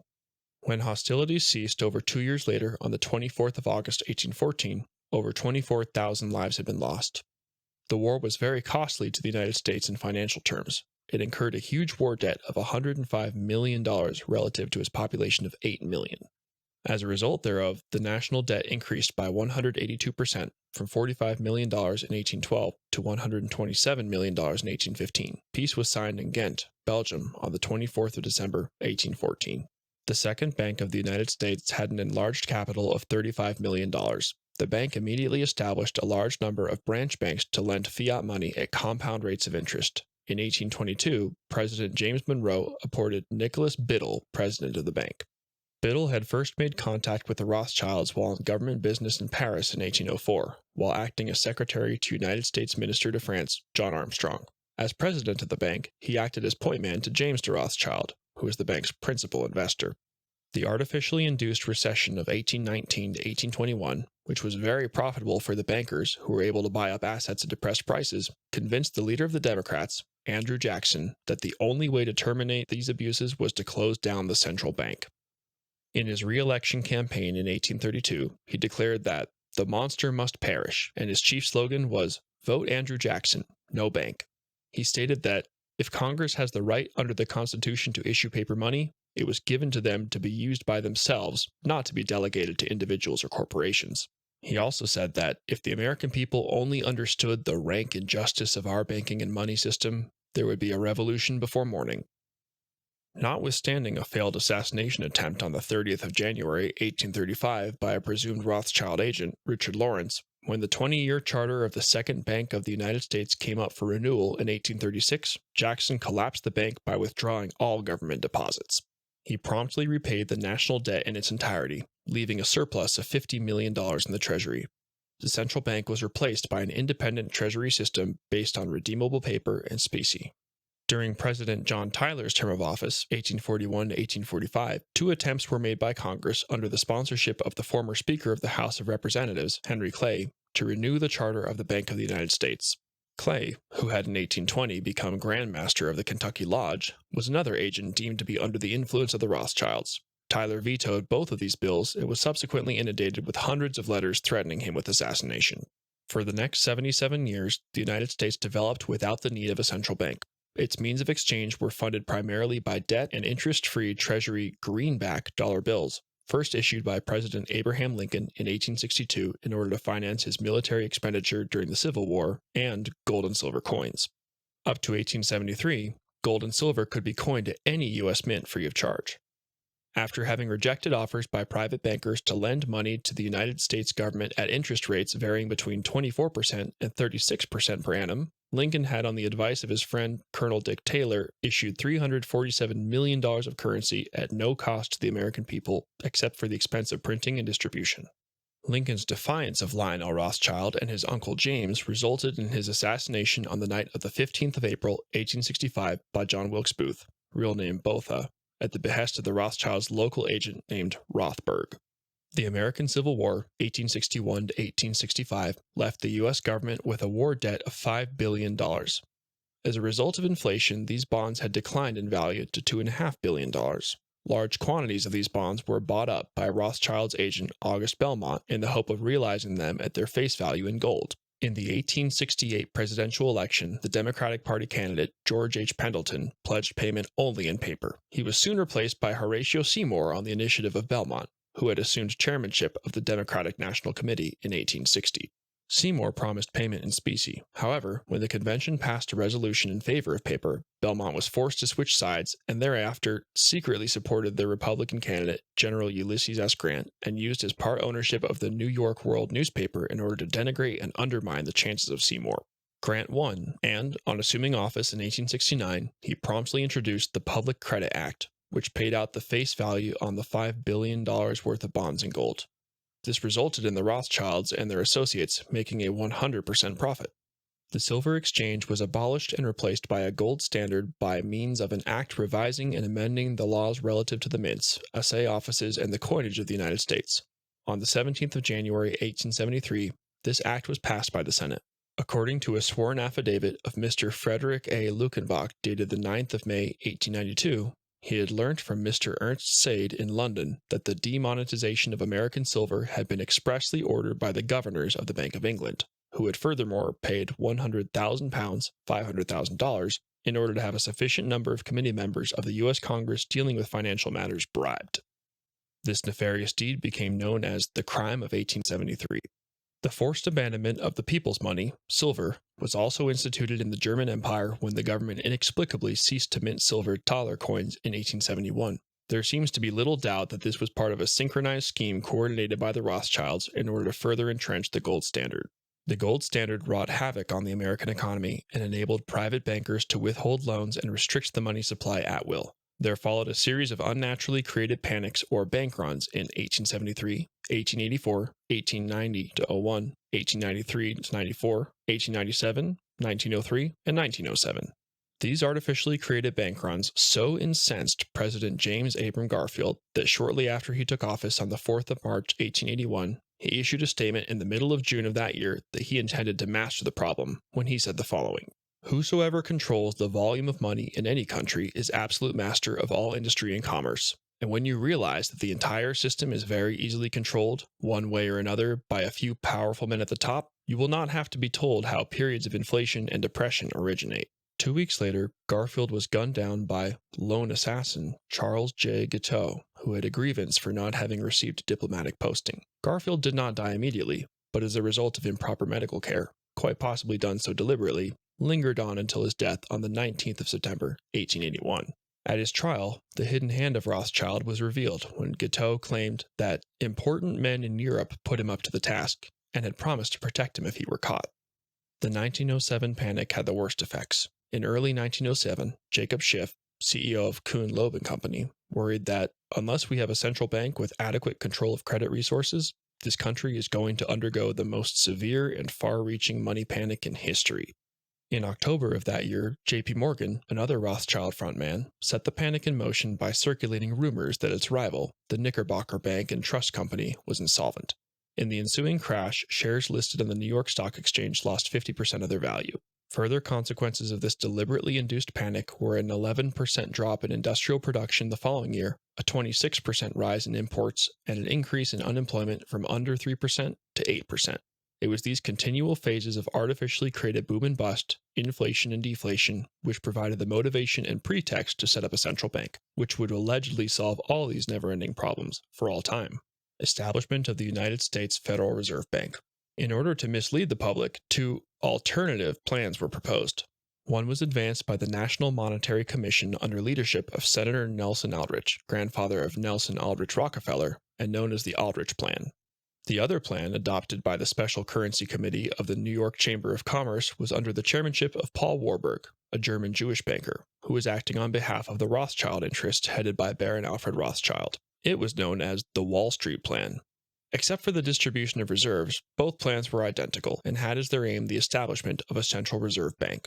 On the 22nd of November, 1910, the banking conspirators included among others A. Piatt Andrew, Assistant Secretary of the Treasury, Frank Vanderlip, President of the National City Bank of New York, Henry P. Davidson, Senior Partner, J.P. Morgan & Company, Charles D. Norton, President, First National Bank of New York, Benjamin Strong, Vice President, Bankers Trust of New York, and Paul Moritz Warburg, Partner, Kuhn Loeb & Company, sneaked out of New York in Aldrich's Pullman car with all its blinds drawn from Hoboken, New Jersey railway station to Jekyll Island, Georgia.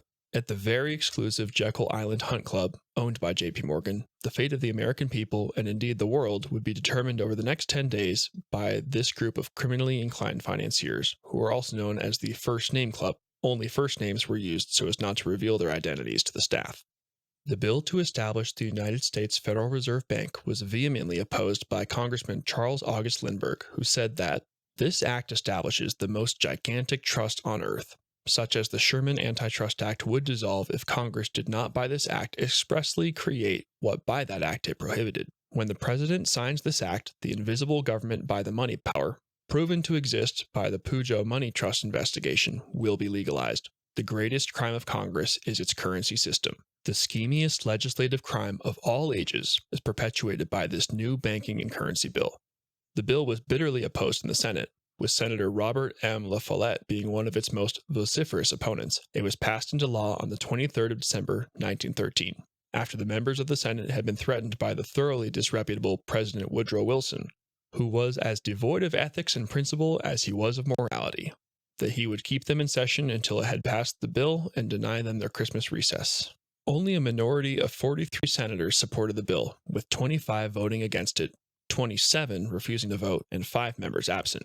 The promoters of the bill promised that the United States dollar would become a stable currency and that business cycles and recessions would become a thing of the past. In the event since the inception of the U.S. Federal Reserve Bank in 1914, the U.S. dollar has lost 97% of its purchasing power, and there have been 19 recessions. The Great Depression of the 1930s, and the current Great Recession, which started in 2008, and notwithstanding mainstream media propaganda to the contrary, appears to have all the symptoms of a depression. Since 1910, the national debt has increased from $2.65 billion to $20 trillion in March 2017, while unfunded liabilities such as Social Security, Medicare, and benefits for military veterans exceed $240 trillion. The United States Federal Reserve Bank, instead of functioning as the people's banker of the bankers, has operated solely as a private bank for the benefit of private bankers. It comes as no surprise that in its 104 years of existence, its accounts have never been submitted to public audit. The following are the bank's principal shareholders: Rothschild Banks of London and Berlin, Lazard Brothers Banks of Paris, Israel Moses Seif Banks of Italy, Warburg Bank of Hamburg and Amsterdam, Shearson American Express, Goldman Sachs of New York, J.P. Morgan Chase Bank. The State Bank of the Russian Empire. Meanwhile, across the Atlantic, a different system of finance, viz. State banking, had been adopted. From September 1814 to June 1815, the Congress of Vienna was held in order to settle the issues arising from the French Revolutionary Wars, the Napoleonic Wars, and the dissolution of the Holy Roman Empire. Behind the scenes, Nathan Mayer Rothschild proposed the formation of a new world order concentrated around central banking. All the major powers, with the exception of Russia, were indebted to the Rothschild banks. Tsar Alexander I, 1801 to 1825, refused to comply with Rothschild's devious scheme and derailed it. Instead, he established the Holy Alliance between Austria, Prussia, and Russia, which was signed on the 26th of September 1815 by Emperor Francis I of Austria, King Friedrich Wilhelm III of Prussia, and Tsar Alexander. He also rejected Rothschild's offer to set up a central bank in Russia. Whether it was because he distrusted the shady banker or was aware of the perils of central banking is not known, but he wisely declined. However, his prudent behavior incurred the vindictive and unrelenting wrath of the Rothschilds, who, according to Major General Count Sheriff-Spiridovich, were responsible for the assassination of the last 5 czars and would seek and obtain their Talmudic vengeance in spectacular fashion 102 years later. On the 12th of June, 1860, the State Bank of the Russian Empire was founded with the aim of boosting trade turnovers and the strengthening of the monetary system. Up to 1894, it was an auxiliary institution under the direct control of the Ministry of Finance. In that year, it was transformed into being the banker of the bankers and operated as an instrument of government's policy.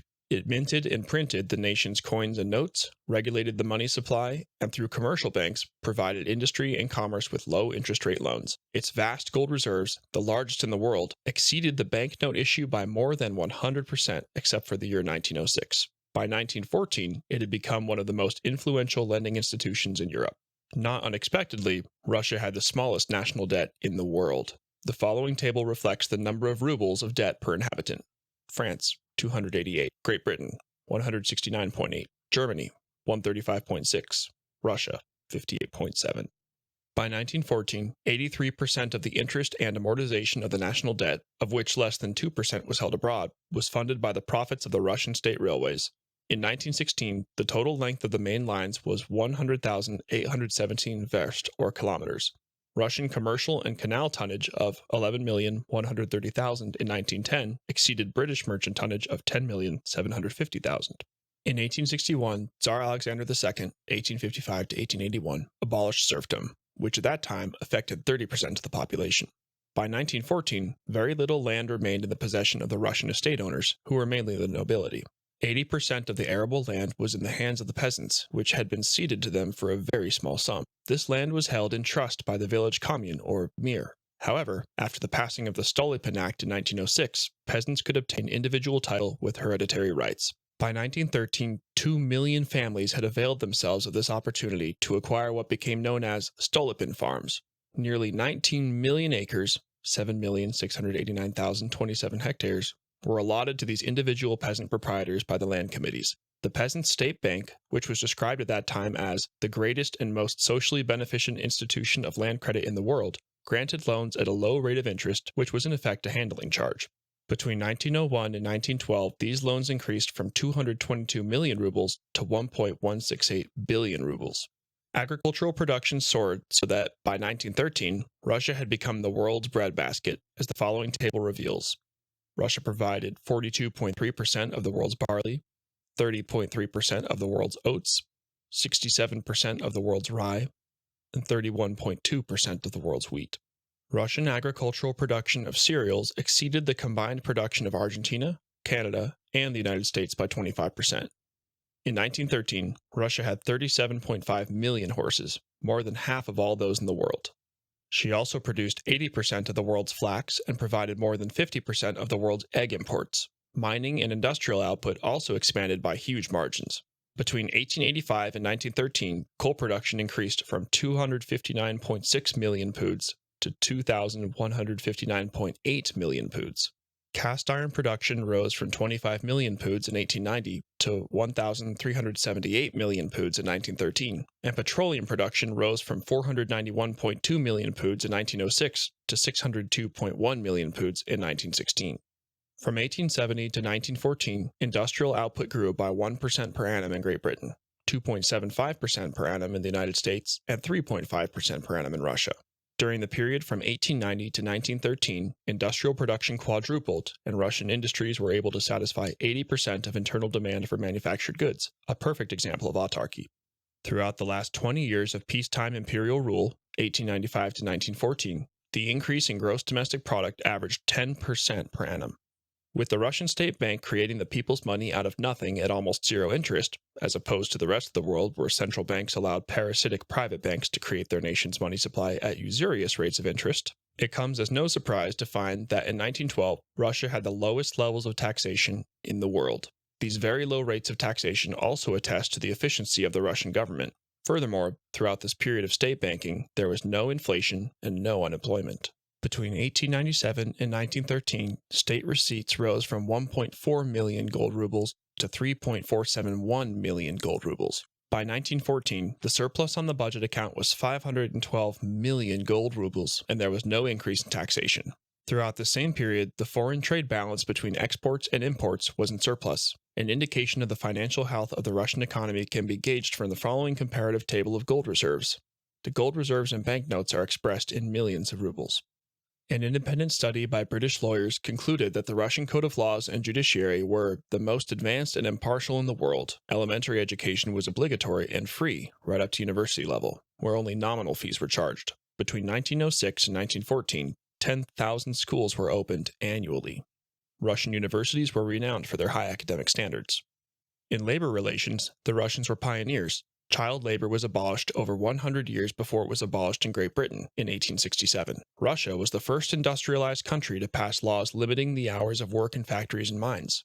Strikes, which were forbidden in the Soviet Union, were permitted and minimal in Tsarist times. Trade union rights were recognized in 1906, while an inspectorate of labor strictly controlled working conditions in factories. In 1912, social insurance was introduced. Labor laws were so advanced and humane that President William Taft of the United States was moved to say that the Emperor of Russia has passed workers' legislation which was nearer to perfection than that of any democratic country. The people of all races in the Russian Empire had an equality of status and opportunity, which was unparalleled in the modern world.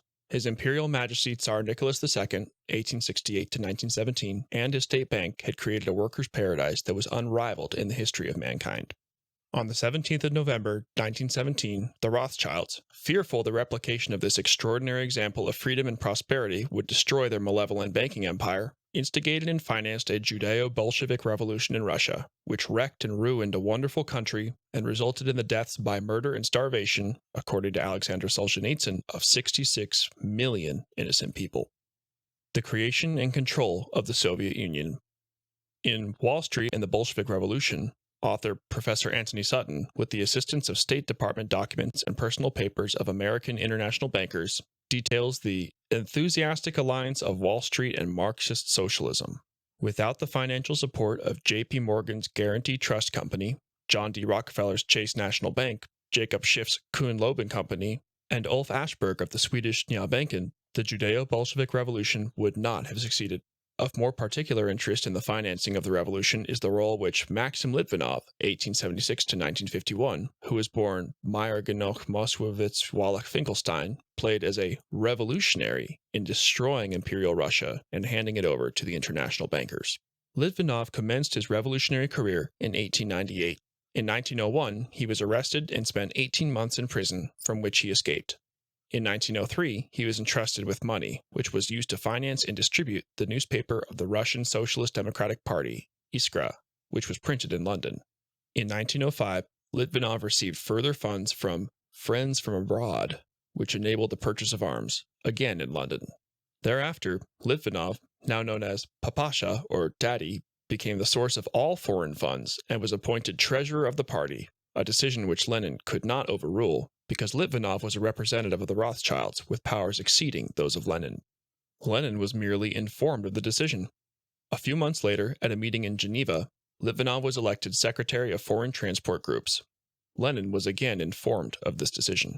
Litvinov was never a genuine revolutionary, but instead used Bolshevism as a disguise in order to advance the aims of his master's agenda. From 1908 to 1918, Litvinov resided in London with the assistance of his English friends.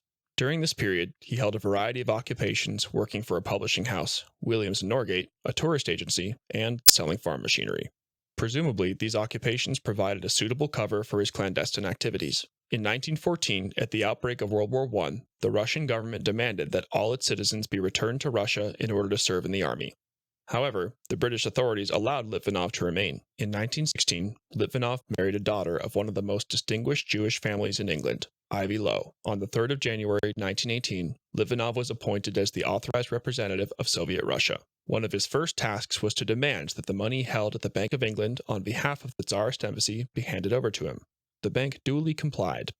In September 1918, a conspiracy against the Bolsheviks involving British ambassador Robert Bruce Lockhart was exposed. Both Lockhart and Litvinov were arrested by their respective governments, and as a result of a subsequent exchange, Litvinov returned to Moscow.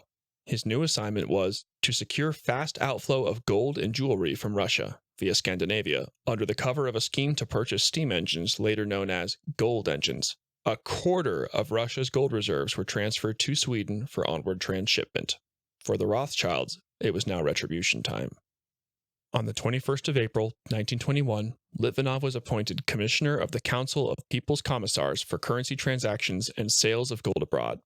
Several hundred millions, rubles, of our gold went through my hands and was sold abroad. I sold the majority of this gold directly or through various intermediaries to large French companies, which remelted this gold either in France or Switzerland, and then this gold went to its final destination in storage at the American Reserve Bank, Rothschild's privately owned bank. Litvinov had become the authorized representative of the bankers, owners of the FRB, the Bank of England, and Soviet Russia. As can be seen, the Bolshevik Revolution was little more than a giant asset-stripping exercise by the Rothschilds. In December 1921, the Kuzbas Autonomous Industrial Colony was established. It handed over control of a vast industrial complex to a group of American and European investors who had assisted in financing it. Thereafter, millions of gold rubles flowed abroad without any customs duties, allegedly as interest for the capital invested by European bankers, despite the fact that the investments were not all that large. In 1924, Joseph Stalin became the leader of the Soviet Union, but Litvinov, who feared no one, remained preeminent. His rudeness to Stalin was legendary. In the purge of 1937 to 1938, nearly all of Litvinov's deputies were arrested and then shot. Litvinov pleaded for the life of one of his closest friends, Boris Domonyakov, and informed Stalin that he could vouch for him. Stalin looked Litvinov in his eyes and replied, "Comrade Litvinov, you can only vouch for yourself." From 1930 to 1939, Litvinov was People's Commissar for Foreign Affairs of the Soviet Union. In 1939, relations between National Socialist Germany and the Soviet Union started to thaw a little. This was anathema to Litvinov's masters, who had nightmarish memories of the Holy Alliance struck between Austria, Prussia, and Russia in 815, and Bismarck's Drei Kaiserbund, Three Emperors League, concluded between the same three empires in 1872. Litvinov objected, but by this time Stalin had had enough of Litvinov's impudent behavior. On the 3rd of May 1939, a quiet coup d'etat took place and Stalin dismissed the puppet of the banking underworld from the position of foreign minister. With its own state bank of the USSR, or Gosbank, which was founded on the 16th of November 1921, the Soviet Union had finally gained its sovereignty and independence from the international bankers. All Litvinov's deputies and heads of departments were arrested, but he himself was spared, as he was untouchable.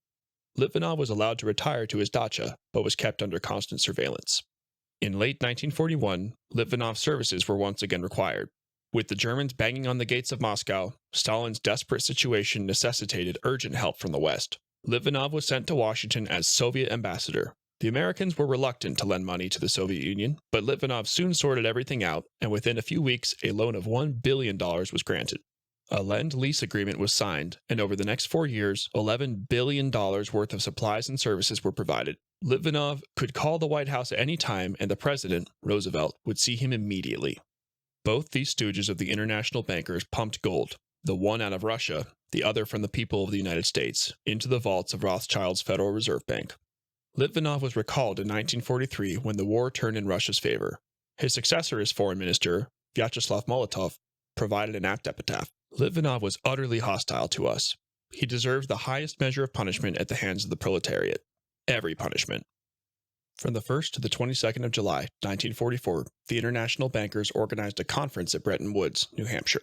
Its purpose was to establish a World Bank and an International Monetary Fund which would govern relations amongst independent nations and maintain fixed exchange rates.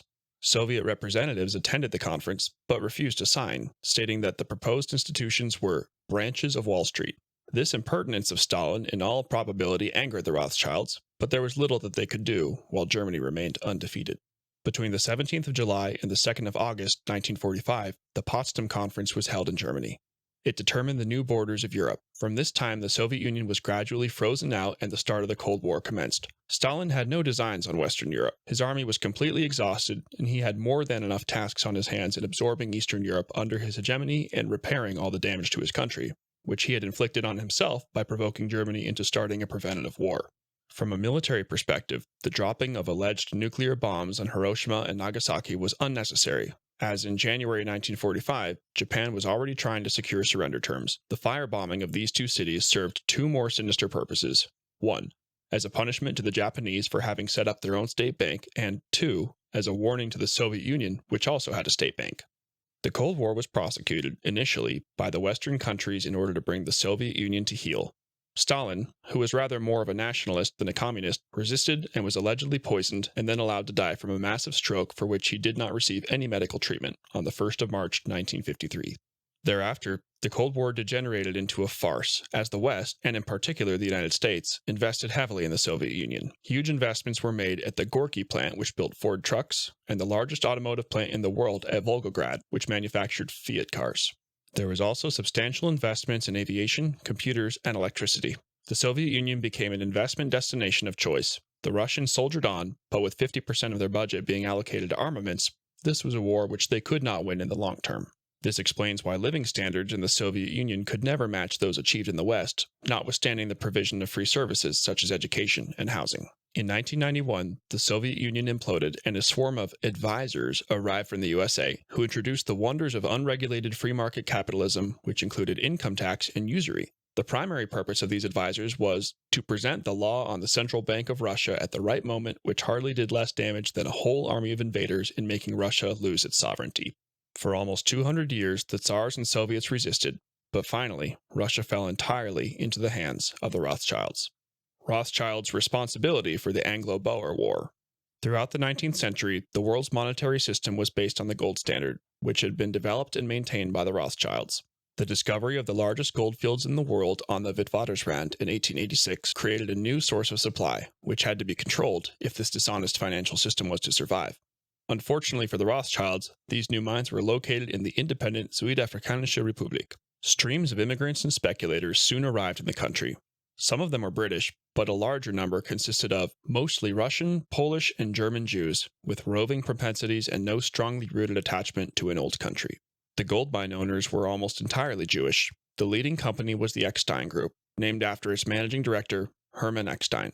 This combination included Consolidated Goldfields and South Neumann & Co. Professor John Atkinson Hobson writes in The War of South Africa, Its Causes and Effects, that Rothschild had a controlling interest in Goodson Company, and that Rothschild stands for the Exploration Company, which is in effect Werner, Beit, and Rothschild. Furthermore, he adds that the dynamite monopoly and the rich and powerful liquor trade, licit and illicit, is entirely in the hands of the Jews. The stock exchange is, needless to say, mostly Jewish, and The press of Johannesburg is chiefly their property. By the early 1890s, the foreign workers and speculators had started to outnumber the Boers. In 1896, after the abortive Jameson raid, which tried to overthrow the Transvaal government, the South African League was founded as a Rothschild front in order to agitate for the granting of voting rights to the Uitlanders, or foreigners. In order to protect their status, the Boers would only grant the franchise after a period of 14 years of residence. On the 30th of May, 1899, at a conference held in Bloemfontein, the capital of the Orange Free State, President Paul Kruger offered to reduce the period of residence to 7 years. The British High Commissioner, Sir Alfred Milner, was unmoved and held to his point of view that it was reform or war. Eventually, Kruger, bowing his head between his big red hands, hot tears streaming down his bearded cheeks, cried out in anguish, "It is my country that you want." In September 1899, in an act of provocation, the British started to mass troops on the southern Transvaal border. A request on the 9th of October 1899 that Her Majesty's government cease the constant bringing up of troops to the borders of the Republic and the sending of reinforcements from all parts of the British Empire was ignored. 2 days later, war broke out. Although the Boers had only a part-time army of mounted horsemen, they enjoyed stunning successes in the initial phase of the war. However, they were ultimately outgunned, outnumbered, and in some instances, poorly led. From June 1900 onwards, the Boers resorted to guerrilla warfare. A tiny force of never more than 6,000 active Boers was able to frustrate and tie down almost 450,000 troops of the world's largest empire. Peace was signed at Vereeniging on the 31st of May, 1902. The war had been an unmitigated disaster for the Boers. In contravention of the Hague Convention of the 29th of July, 1899, which bound Great Britain to observe its rules of civilized warfare, an unprecedented scorched earth policy was introduced. The Boers' homesteads were razed to the ground, wells were poisoned, their cattle were slaughtered, and their women were raped. 25 towns and their contents and 20 villages, including all their churches, were destroyed. 155,000 women and children were herded into 46 concentration camps and housed in tents, where in some camps during winter temperatures fell below 0 degrees. 34,000 of them died of malnutrition, poor sanitation, and exposure, of whom 81% were under the age of 16. The British also suffered high losses, with 21,942 being killed, 35% in battle, 65% from disease, and 22,829 being wounded. The bankers had the satisfaction of obtaining full control of the gold and other mineral resources of South Africa, of financing the war in the amount of £222 million, and thereby adding a further £132 million to Britain's national debt. For Nathan, Alfred, and Leopold Rothschild, the Anglo-Boer War was a consummate victory. The Commonwealth Bank of Australia. The Commonwealth Bank of Australia was inspired by King O'Malley, an American, who found out the secrets of fractional reserve banking while working for his uncle's bank in New York in the 1880s. When the bank's first governor, Sir Denison Miller, was asked where he proposed obtaining capital for his bank, he replied, "What capital? I don't need any capital. My capital is the entire wealth and credit of the whole of Australia." With an advance of £10,000 from government, which was quickly repaid, the Commonwealth Bank of Australia was founded on the 15th of July, 1912. Although established as a private bank, it operated as a state bank, with the power to carry on all business generally transacted by banks, including that of a savings bank. Furthermore, the bank was entitled to raise capital through the sale of debentures secured by the national credit. Its profits were equally divided into two funds: a reserve fund to meet any liabilities incurred by the bank, and a redemption fund to redeem debentures or other stock issued by the bank. Thereafter, 50% of its profits were allocated for the liquidation of the national debt. For the next 12 years, notwithstanding the years of World War I, 1914 to 1918, Australia enjoyed one of its greatest eras of prosperity. By providing government loans at a nominal rate of interest, viz. 2/3 of 1% per annum, it enabled the country to embark on a huge infrastructure program. It included provision of $18.72 million Australian dollars for the construction of dams and the Murrumbidgee irrigation system, the Great Transcontinental Railroad, electricity power plants, gasworks, harbors, roads, and tramways. In addition, the fruit, wheat, and wool crops of farmers were financed for an amount of $3 million Australian dollars at nominal rates of interest. It made available $4 million Australian dollars to purchase 15 cargo steamers in order to transport Australia's growing exports, and $8 million Australian dollars were allocated to subsidized housing. World War I cost Australia $700 million Australian dollars, but it was financed by the bank as a non-interest-bearing debt.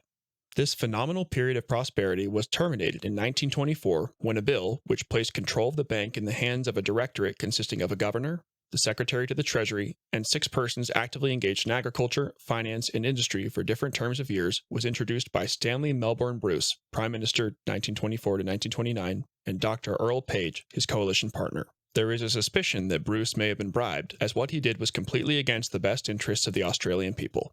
During his term of office, the Australian government borrowed £230 million from the City of London, and by 1927, the federal and state debt had reached £1 billion and the budget was in deficit. On the 10th of October, 1924, the bill was proclaimed as an act. The subsequent effect of this act was to place the bank under the control of a body of men who later deprived it of the right to create the nation's money supply free of debt and interest. In 1927, the bank lost its savings bank subsidiary, and although it was permitted to continue issuing banknotes and thereby earn a modicum of seigniorage, it thereafter became a central bank operating exclusively for the benefit of private banks. The final betrayal of the bank occurred on the 20th of March, 1947, when the House of Representatives voted by 55 to 5 votes for it to become a member of the International Monetary Fund and thus subject to the decrees and dictates of the Rothschild-controlled Bank for International Settlements. World War I. World War I started on the 28th of June, 1914, when Gavrilo Princip, allegedly of Jewish origin and a member of a terrorist group, the Black Hand, assassinated Archduke Franz Ferdinand, heir to the Austrian throne, and his Czech-born wife at Sarajevo, Bosnia-Herzegovina. Princip was a collaborator of Leon Trotsky, real name Lev Davidovich Bronstein, a Russian Jew who was conspiring with a fellow Jew, Vladimir Lenin, named Ulyanov when adopted, real name Zetterbaum, to overthrow the Russian monarchy. He was in turn financed by an American Jew, Jacob Schiff, who was a frontman for an English Jew, Lord Nathan Rothschild, who was one of the masterminds behind this appalling catastrophe. These facts were confirmed in the United States Senate in 1921 when it was recorded that full responsibility for the First World War lies on the shoulders of the international Jewish bankers. They are responsible for millions of debt and dying. In late October 1926, further confirmation of these incontrovertible facts was revealed in a conversation between British parliamentarian Victor H. Cazalet and Henry Ford, 1863 to 1947. When the former asked who the international Jewish financiers were, Ford replied, "I have several books which will tell you who they all are. They were responsible for the last war and will in the future always be capable of creating a war when they feel their pockets need one." Trade rivalry, competing alliances, and misunderstood mobilizations are often proffered as being the primary causes of World War I. However, the real reasons in order of importance are as follows. 1. To destroy the Russian Empire and its state bank. 2. To break up the other empires, Austro-Hungarian, German, and Ottoman, into smaller states, which could then be exploited more efficiently through the establishment of central banks. 3. The theft of Palestine and the creation of a Zionist puppet state under the direct control of the Rothschilds. By the end of 1916, the British and French armies were in danger of losing the war, with the latter army having already mutinied on the Western Front. The British had lost their naval supremacy at the Battle of Jutland on the 3rd of May, 1916, when the German Navy, outnumbered by 2 to 1, humiliated the invincible Royal Navy, sinking 12 vessels for the loss of 6, and losing 2,551 sailors compared to the British loss of 6,094. Both Kaisers were desperate to bring an end to this fratricidal and pointless slaughter. Seemingly out of the blue came an offer from Lord Rothschild to secure American intervention in return for handing over Palestine to a group of Jewish Zionists after the liquidation of the Ottoman Empire. On the 6th of April, 1917, the United States declared war on Germany and the other Central Powers, and on the 2nd of November, 1917, Lord Rothschild and his Zionist collaborators received their written understanding by Great Britain to eventually hand over Palestine to Jewish settlers. This infamous document, known as the Balfour Declaration, was drafted by Lord Arthur James Balfour, British Foreign Secretary, and General Jan Christian Smuts, a member of the Imperial War Cabinet. The misery of this unnecessary war dragged on for another 2 years. Russia was totally destroyed, and an insoluble problem was created in the Middle East. As Rabbi Reichhorn prophetically remarked in 1859, "Wars are the Jews' harvest, for with them we wipe out the Christians and get control of their gold. We have already killed 100 million of them. We shall drive the Christians into war by exploiting their national vanity and stupidity. They will then massacre each other, thus giving room for our own people." In similar vein, Gutli Schnapper, Mayor Amschel Rothschild's wife, is reputed to have said shortly before she died in 1849, "If my sons did not want war, there would have been none." An armistice was declared on the 11th of November, 1918, and 7 months later, on the 28th of June, 1919, the deeply flawed Treaty of Versailles was signed. Germany had to accept exclusive blame and pay extortionate reparations of £6.6 billion, equivalent to the entire wealth of the country, even though the other principal belligerents, England, France, and Russia, were equally, if not more, blameworthy. This indemnity would be used to repay the international bankers the fraudulent loans and interest, which had been previously lent to the governments of Great Britain and France. As General Smuts said at the conference, "Everything we have done here is far worse than the Congress of Vienna. The statesmen of 1815 at least knew what was going on. Our statesmen have no idea." A History of Central Banking and the Enslavement of Mankind by Stephen Mitford Goodson. Chapter 5. The Great Depression. Capital must protect itself in every possible way, both by combination and legislation. Debts must be collected, mortgages foreclosed as rapidly as possible. When, through process of law, the common people lose their homes, they will become more docile and more easily governed through the strong arm of the government applied by a central power of wealth under leading financiers. These truths are well known among our principal men, who are now engaged in forming an imperialism to govern the world. By dividing the voters through the political party system, we can get them to expend their energies in fighting for questions of no importance. It is thus, by discreet action, we can ensure for ourselves that which has been so well planned and so successfully accomplished. Montague Norman, Governor of the Bank of England, addressing the United States Bankers Association, New York, Idaho Leader, 26th of August, 1924. By the turn of the 20th century, there were still only 18 central banks: Swedish Riksbank, 1668, Bank of England, 1694, Banco de España, 1782, Banque de France, 1800, Bank of Finland, 1812, De Nederlandische Bank, 1814, Norges Bank, 1816, Österreichische National Bank, 1816, Danmarks National Bank, 1818, Banco de Portugal, 1846, National Bank of Belgium, 1850, Bank Indonesia, formerly Java Bank, 1828, German Reichsbank, 1876, Bulgarian National Bank, 1879, National Bank of Romania, 1880, Bank of Japan, 1882, National Bank of Serbia, 1884, and the Banca d'Italia, 1893. In 1922, a conference was held in Genoa from the 10th of April to the 19th of May and attended by heads of state, governors of the Bank of England, Banque de France, and the Federal Reserve Bank of New York, and a host of other international bankers. At this conference, it was resolved to set up central banks in all countries where they were not in existence. The governor of the Bank of England, Montague Norman, insisted that the central banks should be independent of their governments. A. N. Field, in All These Things, summarizes this significant occasion as follows. Despite the audacity of these proceedings, they were entirely successful. The paid economists duly discovered that reserve banks were marvelous scientific improvements. The newspapers joined in the chorus of applause, and the politicians of the various states behaved as so many bellwethers leading the sheep to the slaughterhouse. The fact was entirely overlooked that the financiers are in no sense public servants, but simply the paid agents of the shareholders in a banking company whose interests need not in the least be identical with the national interest. The Bank for International Settlements. The number of new central banks increased, particularly after the establishment of the Bank for International Settlements at Basel early in 1930, when central reserve banks, more or less independent of the governments of the countries in which they were situated, sprang up like mushrooms all over the world amid a chorus of approval from deluded governments and people whom these banks were intended to reduce to servitude. The original purpose of the BIS was to facilitate German reparations payments in terms of the Treaty of Versailles. But once the artificially contrived Great Depression started to take effect and the National Socialists assumed power in January 1933, all payments ceased and the BIS had to find a new direction, viz., the fostering of monetary cooperation. In reality, the BIS guides and directs the centrally planned global financial system through the central banks of each country, of which 60 are affiliated to it. The headquarters of the bank are in Basel, Switzerland, and they are currently housed in an ugly 18-story building which looks like the cooling tower of a power station. It is an unelected, unaccountable central bank of the central bankers, which has complete immunity from national laws and taxation, and has its own private police force. Furthermore, in terms of rights granted by an agreement with the Swiss Federal Council, all of the bank's archives, documents, and electronic data are inviolable at all times and in all places.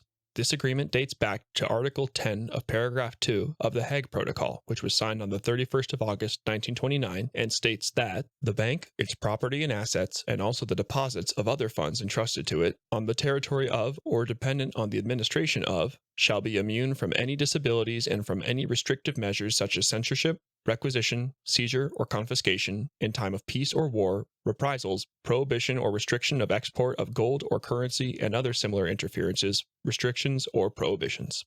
Bi-monthly meetings, where the global economy is discussed, are held in absolute secrecy. There is no written agenda unless one of the statutes of the bank requires revision, and minutes are not kept. The principal functions of the bank are ostensibly 1. Facilitating collaboration amongst central banks by means of accords. 2. Promoting financial stability. 3. Research on policy issues. 4. Acting as a counterparty for central banks in their financial transactions. 5. Serving as an agent or trustee in connection with international financial operations. However, the true nature of the BIS was revealed in the book Tragedy and Hope, written by insider Professor Carroll Quigley of Georgetown University, who wrote as follows. In addition to these pragmatic goals, the powers of financial capitalism had another far-reaching aim, nothing less than to create a world system of financial control in private hands, able to dominate the political system of each country and the economy of the world as a whole. This system was to be controlled in a feudalist fashion by the central banks of the world acting in concert, by secret agreements arrived at in frequent private meetings and conferences. The apex of the system was to be the Bank for International Settlements in Basel, Switzerland, a private bank owned and controlled by the world's central banks, which were themselves private corporations. Each central bank, in the hands of men like Montague Norman of the Bank of England, Benjamin Strong of the New York Federal Reserve Bank, Charles Rist of the Bank of France, and Hjalmar Schacht of the Reichsbank, sought to dominate its government by its ability to control treasury loans, to manipulate foreign exchanges, to influence the level of economic activity in the country, and to influence cooperative politicians by subsequent economic rewards in the business world. As Professor Quigley predicted back in 1966, the ultimate aim of the BIS is a single world currency, a one world economic system, and a global government, where national laws are no longer applicable or relevant. Control of the bank lies with the House of Rothschild through its investments in various central and private banks. After World War II and the dissolution of the European colonial empires, because they were no longer financially sustainable and offered far greater prospects for exploitation and plunder by means of international loans, there was a further proliferation of central banks, and currently their number stands at 157. 8 of these banks are in private ownership: National Bank of Belgium, Bank of Greece, Banca d'Italia, Bank of Japan, South African Reserve Bank, Swiss National Bank, Central Bank of the Republic of Turkey, and the United States Federal Reserve Bank. The coordinated establishment of all these central banks proves beyond doubt that they are part of an international money trust. United States Federal Reserve Bank. Between 1820 and 1910, although there was a temporary spike in prices during the American Civil War, 1861 to 1865, the dollar retained its purchasing power, viz. $1 was still worth $1 90 years later. However, it took a mere 6 years for the U.S. Federal Reserve Bank to destroy the value of the dollar. Between 1914 and 1920, prices rose by 125%, reducing its value by 56.1%. Before casting our attention to the Great Depression, a brief examination of the causes of the first major deflation needs to be considered. In order to rein in prices, a secret bankers' meeting was held on the 18th of May, 1920, in Washington, D.C., under the misleading title of the Orderly Deflation Committee of the American Bankers Association. Under orders of the Federal Reserve Board, without notice or warning, the discount rate rose rapidly from 2% to 9% and beyond. Simultaneously, the Federal Reserve Bank began aggressively to sell government bonds, reducing their value by 20%. The fall in bond prices reduced the value of the reserves of the community banks, which were forced to call in all their loans. This resulted in a terrific liquidation of all agricultural products, and agricultural prices tumbled to ruinously low levels. At the same time, freight companies, owned by the major trusts such as the Harrimans, increased their railroad rates to such an extent that in some states, freight costs exceeded the costs of farm production. The Farm Product Index dropped by more than half, from 244 in May 1920 to 117 a year later. Many farmers were ruined as their overheads remained unchanged and their financial costs soared. The unlimited powers which the Federal Reserve Bank possessed had enabled it to contract the currency and credit of the United States by $2 billion, with the result that prices were cut in half and confusion and distress reigned. This policy was carried out with deliberate intent in order to impoverish the agricultural sector by transferring rural money to the urban centers and at the same time reducing America's food independence, thereby making it vulnerable to the intrigues and whims of financial speculators and swindlers. In July 1921, the Federal Reserve Bank reversed this policy by repurchasing government bonds. However, the damage done to agricultural banks could not be repaired, and agricultural products remained artificially depressed, with some products being sold below the cost of production. In August 1927, the conspirators running the privately owned Federal Reserve Bank decided that it was time to create a new boom. Despite the protestations of 11 of the 12 Federal Reserve Banks, who perceived the danger, they were ordered to lower their rediscount rates and embark on a massive government bond repurchasing program, the modern equivalent of quantitative easing, to boost the money supply. Hardly any of this newly created money ex nihilo went into productive investments, but was poured into the stock market, where the price-to-earnings ratio quickly rose to 20, and in some cases to 50. The news media and deluded economists announced the arrival of a new era of permanent prosperity and purposefully fanned the flames of speculation, as 16 million Americans out of an adult population of 73 million bought and sold shares. On the 9th of March 1929, Paul Warburg, Freemason and founder of the Federal Reserve Bank, advised all member banks, as well as Secretary of the Treasury and fellow Mason Andrew Mellon, to get out of the stock market or sell it short. He informed them that if they acted immediately, they would reap enormous profits, as the Dow Jones share index was about to collapse in a titanic plunge. On the 24th of October, 1929, the Federal Reserve Bank decided to put an end to this orgy of speculation and to commence the fleecing of the people. The rediscount rate was suddenly increased to 6%. From nowhere, thousands of orders arrived at the New York Stock Exchange to sell at market, a typical stratagem employed by speculators to knock down share prices rapidly. Confidence soon evaporated, and the first intentionally planned Great Depression was in full swing. The decisive point came 6 days later, on the 30th of October, 1929, when the Federal Reserve Bank ordered the contraction of brokers' loans in the amount of $2.3 million. The stock exchange went into a tailspin, and by December 1932, the value of its listed securities had fallen by 83.1%, from $89 billion to $15 billion. The economic and social consequences of this implosion were devastating. Out of 24,000 banks, 10,000 were crushed out of existence, leaving their depositors ruined. 200,000 companies filed for bankruptcy, and 8.3 million people were thrown onto the streets. Within 3 years, 24.9% of the working population was unemployed. The total national income of the United States declined by 40.7%, from $81 billion in 1927 to $48 billion in 1932. During the Depression years, an estimated 3 million people died of starvation. The main causes were malnutrition, infectious diseases, starvation, and suicide. When referring to the New York Stock Exchange collapse, which initiated the Depression, Congressman Louis T. McFadden stated with precision, "It was a carefully contrived occurrence. The international bankers sought to bring about a condition of despair so that they might emerge as the rulers of us all." A. N. Field condemned the worthlessness of central banks and the perverted purposes for which they had been consistently utilized as follows. Reserve banking as a means of preventing financial crises has thus been a most complete and total failure in the United States. This fact has in no way mitigated against a world campaign to establish reserve banks in all countries. It has been alleged that the financiers in command of the United States Federal Reserve do not want stable conditions, and that the unprecedented booms and slumps since its establishment have been deliberately caused.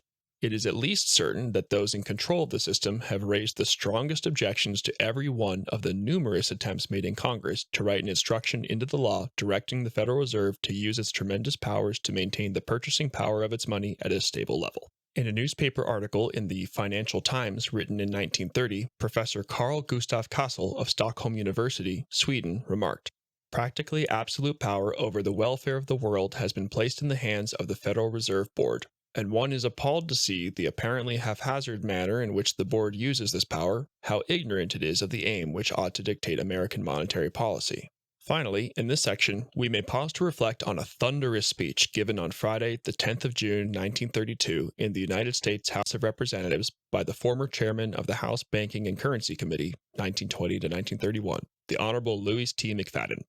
"Mr. Chairman, we have in this country one of the most corrupt institutions the world has ever known. I refer to the Federal Reserve Board and the Federal Reserve Banks. The Federal Reserve Board, a government board, has cheated the government of the United States and the people of the United States out of enough money to pay the national debt. The depredations and the iniquities of the Federal Reserve Board and the Federal Reserve banks acting together have cost this country enough money to pay the national debt several times over. This evil institution has impoverished and ruined the people of the United States, has bankrupted itself, and has practically bankrupted our government. It has done this through the defects of the law under which it operates, through the maladministration of that law by the Federal Reserve Board, and through the corrupt practices of the moneyed vultures who control it. Some people think the Federal Reserve banks are United States government institutions. They are not government institutions. They are private credit monopolies which prey upon the people of the United States for the benefit of themselves and their foreign customers, foreign and domestic speculators and swindlers, and rich and predatory moneylenders. In that dark crew of financial pirates, there are those who would cut a man's throat to get $1 out of his pocket. There are those who send money into the states to buy votes to control our legislation. And there are those who maintain international propaganda for the purpose of deceiving us and of wheedling us into the granting of new concessions which will permit them to cover up their past misdeeds and set again in motion their gigantic train of crime. Those 12 private credit monopolies were deceitfully and disloyally foisted upon this country by bankers who came here from Europe and who repaid us for our hospitality by undermining our American institutions. Those bankers took money out of this country to finance Japan in a war against Russia. They created a reign of terror in Russia with our money in order to help that war along, instigated the separate peace between Germany and Russia, and thus drove a wedge between the Allies in the World War. They financed Trotsky's mass meetings of discontent and rebellion in New York. They paid Trotsky's passage from New York to Russia so that he might assist in the destruction of the Russian Empire. They fomented and instigated the Russian Revolution, and they placed a large fund of American dollars at Trotsky's disposal in one of their branch banks in Sweden, so that through him, Russian homes might be thoroughly broken up and Russian children flung far and wide from their natural protectors. They have since begun the breaking up of American homes and the dispersal of American children. It has been said that President Wilson was deceived by the attentions of these bankers and by the philanthropic poses they assumed. It has been said that when he discovered the manner in which he had been misled by Colonel House, he turned against that busybody, that holy monk of the financial empire, and showed him the door. He had the grace to do that, and in my opinion, he deserves great credit for it. President Wilson died a victim of deception. When he came to the presidency, he had certain qualities of mind and heart which entitled him to a high place in the councils of this nation. But there was one thing he was not and which he never aspired to be. He was not a banker. He said that he knew very little about banking. It was, therefore, on the advice of others that the iniquitous Federal Reserve Act, the death warrant of American liberty, became law in his administration. Mr. Chairman, there should be no partisanship in matters concerning the banking and currency affairs of this country, and I do not speak with any. In 1912, the National Monetary Association, under the chairmanship of the late Senator Nelson W. Aldrich, made a report and presented a vicious bill called the National Reserve Association Bill. This bill is usually spoken of as the Aldrich Bill. Senator Aldrich did not write the Aldrich Bill. He was the tool, but not the accomplice, of the European-born Jewish bankers who for nearly 20 years had been scheming to set up a central bank in this country, and who, in 1912, had spent and were continuing to spend vast sums of money to accomplish their purpose. The Aldrich Bill was condemned in the platform upon which Theodore Roosevelt was nominated in the year 1912, and in that same year, when Woodrow Wilson was nominated, the Democratic platform, as adopted at the Biltmore Convention, expressly stated, "We are opposed to the Aldrich Plan or a central bank." This was plain language. The men who ruled the Democratic Party then promised the people that if they were returned to power, there would be no central bank established here while they held the reins of government. 13 months later, that promise was broken, and the Wilson administration, under the tutelage of those sinister Wall Street figures who stood behind Colonel House, established here in our free country the worm-eaten monarchical institution of the King's Bank to control us from the top downward and to shackle us from the cradle to the grave. The Federal Reserve Act destroyed our old and characteristic way of doing business. It discriminated against our one-name commercial paper, the finest in the world. It set up the antiquated two-name paper, which is the present curse of this country, and which has wrecked every country which has ever given it scope. It fastened down upon this country the very tyranny from which the framers of the Constitution sought to save us. One of the greatest battles for the preservation of this republic was fought out here in Jackson's day, when the Second Bank of the United States, which was founded upon the same false principles as those which are exemplified in the Federal Reserve Act, was hurled out of existence. After the downfall of the Second Bank of the United States in 1837, the country was warned against the dangers that might ensue if the predatory interests, after being cast out, should come back in disguise and unite themselves to the executive, and through him acquire control of the government. That is what the predatory interests did when they came back in the livery of hypocrisy and under false pretenses obtained the passage of the Federal Reserve Act. The danger that the country was warned against came upon us and is shown in the long train of horrors attendant upon the affairs of the traitorous and dishonest Federal Reserve Board and the Federal Reserve Banks. Look around you when you leave this chamber, and you will see evidences of it on all sides. This is an era of economic misery, and for the conditions that caused that misery, the Federal Reserve Board and the Federal Reserve Banks are fully liable. This is an era of financed crime, and in the financing of crime, the Federal Reserve Board does not play the part of a disinterested spectator. The people of the United States are being greatly wronged. If they are not, then I do not know what wronging the people means. They have been driven from their employments. They have been dispossessed of their homes. They have been evicted from their rented quarters. They have lost their children. They have been left to suffer and to die for the lack of shelter, food, clothing, and medicine. The wealth of the United States and the working capital of the United States has been taken away from them and has either been locked in the vaults of certain banks and great corporations or exported to foreign countries for the benefit of the foreign customers of those banks and corporations. So far as the people of the United States are concerned, the cupboard is bare. It is true that the warehouses and coal yards and grain elevators are full, but the warehouses and coal yards and grain elevators are padlocked, and the great banks and corporations hold the keys. The sack of the United States by the Federal Reserve Board and Federal Reserve Banks and their confederates is the greatest crime in history. Mr. Chairman, a serious situation confronts the House of Representatives today. We are the trustees of the people, and the rights of the people are being taken away from them. Through the Federal Reserve Board and the Federal Reserve Banks, the people are losing the rights guaranteed to them by the Constitution. Their property has been taken from them without due process of law. Mr. Chairman, common decency requires us to examine the public accounts of the government to see what crimes against the public welfare have been or are being committed. What is needed here is a return to the Constitution of the United States. We need to have complete divorce of bank and state. The old struggle that was fought out here in Jackson's day must be fought over again. The independent United States Treasury should be reestablished, and the government should keep its own money under lock and key in the building the people provided for that purpose. Asset currency, the device of the swindler, should be done away with. The government should buy gold and issue United States currency on it. The business of the independent bankers should be restored to them. The state banking system should be freed from coercion. The Federal Reserve District should be abolished, and state boundaries should be respected. Bank reserves should be kept within the borders of the states whose people own them, and this reserve money of the people should be protected so that international bankers and acceptance bankers and discount dealers cannot draw it away from them. The exchanges should be closed while we are putting our financial affairs in order. The Federal Reserve Act and the Federal Reserve Banks, having violated their charters, should be liquidated immediately. Faithless government officers who have violated their oaths of office should be impeached and brought to trial. Unless this is done by us, I predict that the American people, outraged, mobbed, pillaged, insulted, and betrayed as they are in their own land, will rise in their wrath and send a president here who will sweep the money changers out of the temple. From the above speech, it may be noted that the concerns raised by the Labour Party in South Africa during the debate on the South African Banking and Currency Bill that what had been done in the USA was not in the interests of the public but of the banks were fully justified. That the naive and foolish legislators of 1920 allowed the South African Reserve Bank to be established as a replication of the U.S. Federal Reserve Bank, which Congressman McFadden described as being one of the most corrupt and evil institutions in the world, is a matter of deep regret and must be censured in the strongest terms. Clifford Hugh Douglas. Clifford Hugh Douglas, 1879 to 1952, was an engineer who, while working as an assistant superintendent at the Royal Aircraft Factory in Farnborough, England during World War I, noticed that the total cost of goods were greater than the sums paid in lieu of wages, salaries, and dividends.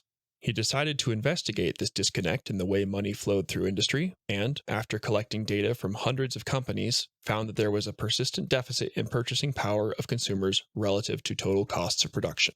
He considered income tax to be a negative dividend and instead proposed the payment of a national dividend to all citizens, which would bridge the gap between earnings and prices. This dividend would provide consumers with the additional buying power necessary to absorb all the current production of goods in a non-inflationary manner. This forms part of Douglas's A plus B theorem, viz., that prices are always being generated at a faster rate than incomes are produced, so that the total prices of all goods in the economy at any particular stage exceed the total buying power of consumers. Douglas's economic theory, known as social credit, advocated the transfer of the money creation process from private banks, which create money out of nothing as an interest-bearing debt, to a state bank. He also proposed a price adjustment mechanism called the just price. This mechanism would reduce prices by a percentage as a consequence of physical efficiencies introduced into the production process through improvements in technology. In this manner, the benefits of technology would flow directly to the workers and increase their standard of living. Douglas was very aware of the fact that these increasing technological advances would make the attainment of full employment an impossibility. Hence, his insistence on the payment of a national dividend, which was calculated by adding to a basic income the increase in national production and consumption data. After World War I, Douglas devoted the rest of his life to the promotion of his ideas and gave lectures in many countries, including Australia, Canada, Japan, New Zealand, and Norway. He achieved two notable successes. 1. The Social Credit Party obtained control of the provincial government of Alberta, Canada, in 1935. 2. After a lecture tour in Japan in 1929, his policies were adopted by the Japanese government in 1932. Douglas's policies were very much feared by the international bankers, and in the 1930s, they put up a very considerable sum of £5 million in order to counter his highly successful program of public enlightenment. Douglas had nothing but disdain for central banking, and, on one occasion, while delivering a speech in Newcastle upon Tyne in 1937, he described the Bank of England as being a mental institution. Irving Norton Fisher. Irving Fisher, 1867 to 1947, was a famous professor of economics at Yale University who adopted a mathematical approach to resolving economic problems. He is well known for his utility theory, which juxtaposed the measurability of the utility function to demand theory. In his treatise, The Theory of Interest, he observed the changes in the value of goods relative to changes in time and interest rates. This later became known as the quantity theory of money. Throughout his life, he was active in the eugenics movement. In March 1913, Senator Robert L. Owen, chairman of the Senate Banking Committee, tried to introduce an alternative bill to the fraudulent Rothschild-Rockefeller banking and currency proposal. The bill would have allowed for the inclusion of staple commodities as part of the monetary base, in addition to gold and silver, and would thereby have prevented the possibility of either inflation or deflation, and would have created true freedom of employment. Irving Fisher assisted Owen in the drafting of this bill, but was subsequently blackmailed into withdrawing his support. The following illuminating paragraph, extracted from Emanuel Josephson's The Federal Reserve Conspiracy and Rockefeller, Their Gold Corner, describes what transpired. The conspirators determined to block the adoption of the Owen Bill. They had Professor Fisher summoned before the Yale officials and confronted with the charge that he was so foolish as to advocate money based on commodities other than gold. He was warned, related Senator Owen, that there would be no place at Yale, or in any other university, for anyone so foolish. Professor Fisher was keenly aware of the side on which his bread was buttered, and was no more principled, unfortunately, than are the multitude of professors prostituted to the conspirators and their foundations. He succumbed to the conspirators' blackmail, double-crossed Senator Owen, and withdrew his professional support of the honest remedial bill that he had helped draft. In its place, Professor Fisher announced his advocacy of what he mockingly labeled a commodity dollar, the value of which was to be determined by a gold index that would block stabilization of the economy by making speculative the value of commodities, of gold and of the dollar, and would enhance the power of the conspirators to manipulate or manage the economy to enable them more readily to swindle the nation. The coup de grace was given to Senator Owen's honest, stabilizing currency and banking bill by its flat and categoric rejection by President Wilson. Having relented after his previous betrayal of Senator Owen's efforts to amend the currency and banking bill, in 1920, Fisher published a book, Dollar Stabilization, which contained what later became known as the Chicago Plan. The plan was privately issued as a 6-page memorandum and distributed to 40 individuals on the 16th of March, 1933. It advocated that the state should create the nation's money supply and that private banks should operate as full reserve banks. Using mathematical principles, Fisher was able to prove that full employment would be the result, business cycles would be abolished, and inflation would be reduced and remain at zero. In August 2012, 2 researchers at the International Monetary Fund, Jeremy Benz and Michael Kumhoff, produced the Chicago Plan Revisited. They found that every one of Fisher's findings was 100% correct. Their conclusion is cited in full. This paper revisits the Chicago Plan. a proposal for fundamental monetary reform that was put forward by many leading U.S. economists at the height of the Great Depression. Fisher, 1936, in his brilliant summary of the Chicago Plan, claims that it had four major advantages, ranging from greater macroeconomic stability to much lower debt levels throughout the economy.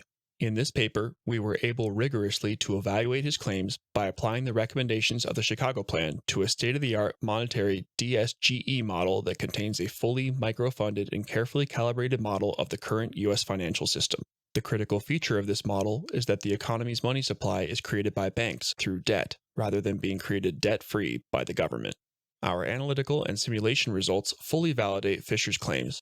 The Chicago Plan could significantly reduce business cycle volatility caused by rapid changes in banks' attitudes towards credit risk. It would eliminate bank runs, and it would lead to an instantaneous and large reduction in the levels of both government and private debt. It would accomplish the latter by making government-issued money, which represents equity in the Commonwealth rather than debt, the central liquid asset of the economy, while banks concentrate on their strength, the extension of credit to investment projects that require monitoring and risk management expertise.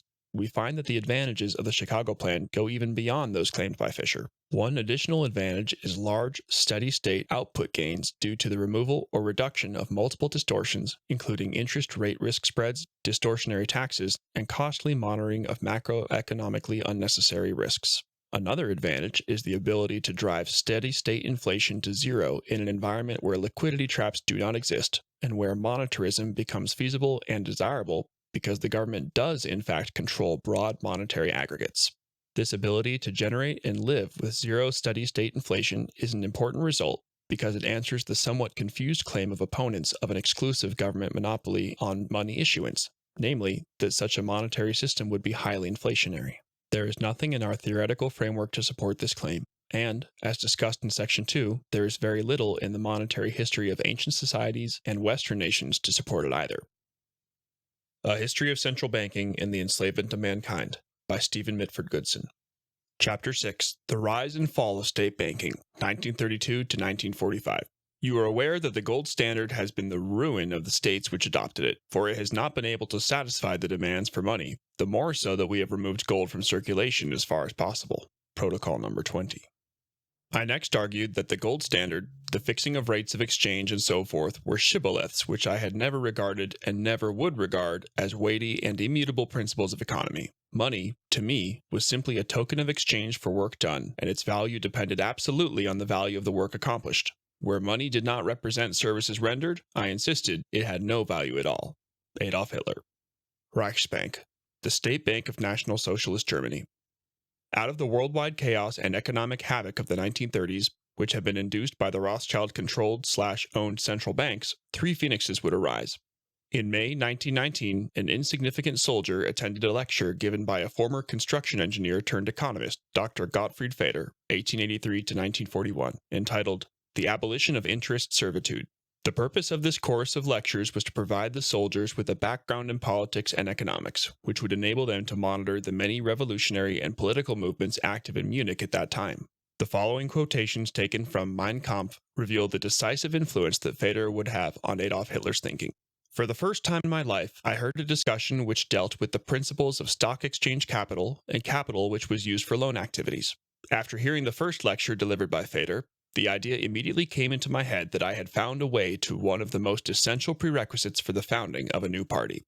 To my mind, Feder's merit consisted in the ruthless and trenchant way in which he describes the double character of the capital engaged in stock exchange and loan transactions, laying bare the fact that this capital is ever and always dependent on the payment of interest. In the fundamental questions, his statements were so full of common sense that those who criticized him did not deny au fond that his ideas were sound, but they doubted whether it be possible to put these ideas into practice. To me, this seemed the strongest point in Feder's teaching, though others considered it a weak point. And again, I understood immediately that here was a truth of transcendental importance for the future of the German people. The absolute separation of stock exchange capital from the economic life of the nation would make it possible to oppose the process of internationalization in German business without at the same time attacking capital as such. For to do this would be to jeopardize the foundations of our national independence. I clearly saw what was developing in Germany, and I realized that the stiffest fight we would have to wage would not be against the enemy nations, but against international capital. In Feder's speech, I found an effective rallying cry for our coming struggle. A few weeks later, Hitler received an instruction from his military superiors to investigate a political association called the Deutsche Arbeiterpartei, German Workers' Party. At this meeting, held on the 12th of September 1919 in the Sternecker Brau Inn in Munich, about 20 to 25 persons were present. The main speaker was Gottfried Feder. Shortly thereafter, Hitler joined this party and received a provisional certificate of membership numbering 7. His first act on assuming control of the party was to rename it the Nationalsozialistische Deutsche Arbeiterpartei, National Socialist German Workers' Party. Feder, who was the principal drafter of the party's 25 points, became the architect and theoretician of the program. In July 1933, he was appointed Under-Secretary of State for Economic Affairs and in 1934, Reichskommissar, Reich Commissioner. Monetary reform was the very essence of National Socialism, as is revealed in the following extracts taken from The Program of the NSDAP, the National Socialist German Workers' Party and its General Conceptions, published in Munich in 1932. Adolf Hitler prints its 2 main points in leaded type: the common interest before self, the spirit of the program; abolition of the thraldom of interest, the core of National Socialism. Once these 2 points are achieved, it means a victory of their approaching universalist ordering of society in the true state over the present-day separation of state, nation, and economics under the corrupting influence of the individualist theory of society as now constructed. The sham state of today, oppressing the working classes and protecting the pirated gains of bankers and stock exchange speculators, is the area for reckless private enrichment and for the lowest political profiteering. It gives no thought to its people and provides no high moral bond of union. The power of money, most ruthless of all powers, holds absolute control and exercises corrupting, destroying influence on state, nation, society, morals, drama, literature, and on all matters of morality less easy to estimate. Break down the thraldom of interest is our war cry. What do we mean by the thraldom of interest? The landowner is under this thraldom, who has to raise loans to finance his farming operations, loans at such high interest as almost to eat up the results of his labor, or who is forced to make debts and to drag the mortgages after him like so much lead. So is the worker, producing in shops and factories for a pittance, while the shareholder draws dividends and bonuses which he has not worked for. So is the earning middle class, whose work goes almost entirely to pay the interest on bank overdrafts. Thraldom of interest is the real expression for the antagonisms, capital versus labor, blood versus money, creative work versus exploitation. The necessity of breaking this thraldom is of such vast importance for our nation and our race that on it alone depends our nation's hope of rising up from its shame and slavery. In fact, the hope of recovering happiness, prosperity, and civilization throughout the world. It is the pivot on which everything turns. It is far more than mere necessity of financial policy. Whilst its principles and consequences bite deep into political and economic life, it is a leading question for economic study, and thus affects every single individual and demands a decision from each one: service to the nation or unlimited private enrichment. It means a solution of the social question. Our financial principle: finance shall exist for the benefit of the state. The financial magnates shall not form a state within the state. Hence our aim to break the thraldom of interest. Relief of the state, and hence of the nation, from its indebtedness to the great financial houses, which lend on interest. Nationalization of the Reichsbank and the issuing houses, which lend on interest. Provision of money for all great public objects, water power, railroads, etc., not by means of loans, but by granting non-interest-bearing state bonds and without using ready money. Introduction of a fixed standard of currency on a secured basis. Creation of a National Bank of Business Development currency reform for granting non-interest-bearing loans. Fundamental remodeling of the system of taxation on socio-economic principles. Relief of the consumer from the burden of indirect taxation, and of the producer from crippling taxation, fiscal reform, and relief from taxation. Wanton printing of banknotes, without creating new values, means inflation. We all lived through it. But the correct conclusion is that an issue of non-interest-bearing bonds by the state cannot produce inflation if new values are at the same time created. The fact that today, great economic enterprises cannot be set on foot without recourse to loans is sheer lunacy. Here is where reasonable use of the state's right to produce money which might produce most beneficial results. On the 30th of January 1933, the National Socialists were swept to power by means of a coalition or Regierung der nationalen Konzentration, Government of National Concentration, with the Deutsche Nationale Volkspartei, German National People's Party. A somewhat attenuated version of monetary reform was introduced. In order to finance the state's work in rearmament programs, two dummy corporations called Gesellschaft für öffentliche Arbeiten (OFA) and Metallforschungsgesellschaft (MEFO) were established. These corporations accepted bills of exchange from suppliers who fulfilled state orders. These bills of exchange were then discounted at the Reichsbank at a rate of 4%. They were issued for 3 months only, which was clearly unsatisfactory in view of the long-term nature of the various projects they were financing. They could, however, be extended at 3 monthly intervals for up to 5 years. In January 1939, matters came to a head when the president of the Reichsbank, Hjalmar Schacht, refused extension of 3 billion Reichsmarks worth of OFA and MEFO bills because of fears of inflation. On the 7th of January 1939, Schacht sent Hitler a memorandum signed by himself and the 8 other board members of the Reichsbank, which contained the following main points. 1. The Reich must spend only that amount covered by taxes. 2. Full financial control must be returned to the Ministry of Finance, then forced to pay for anything the army desired.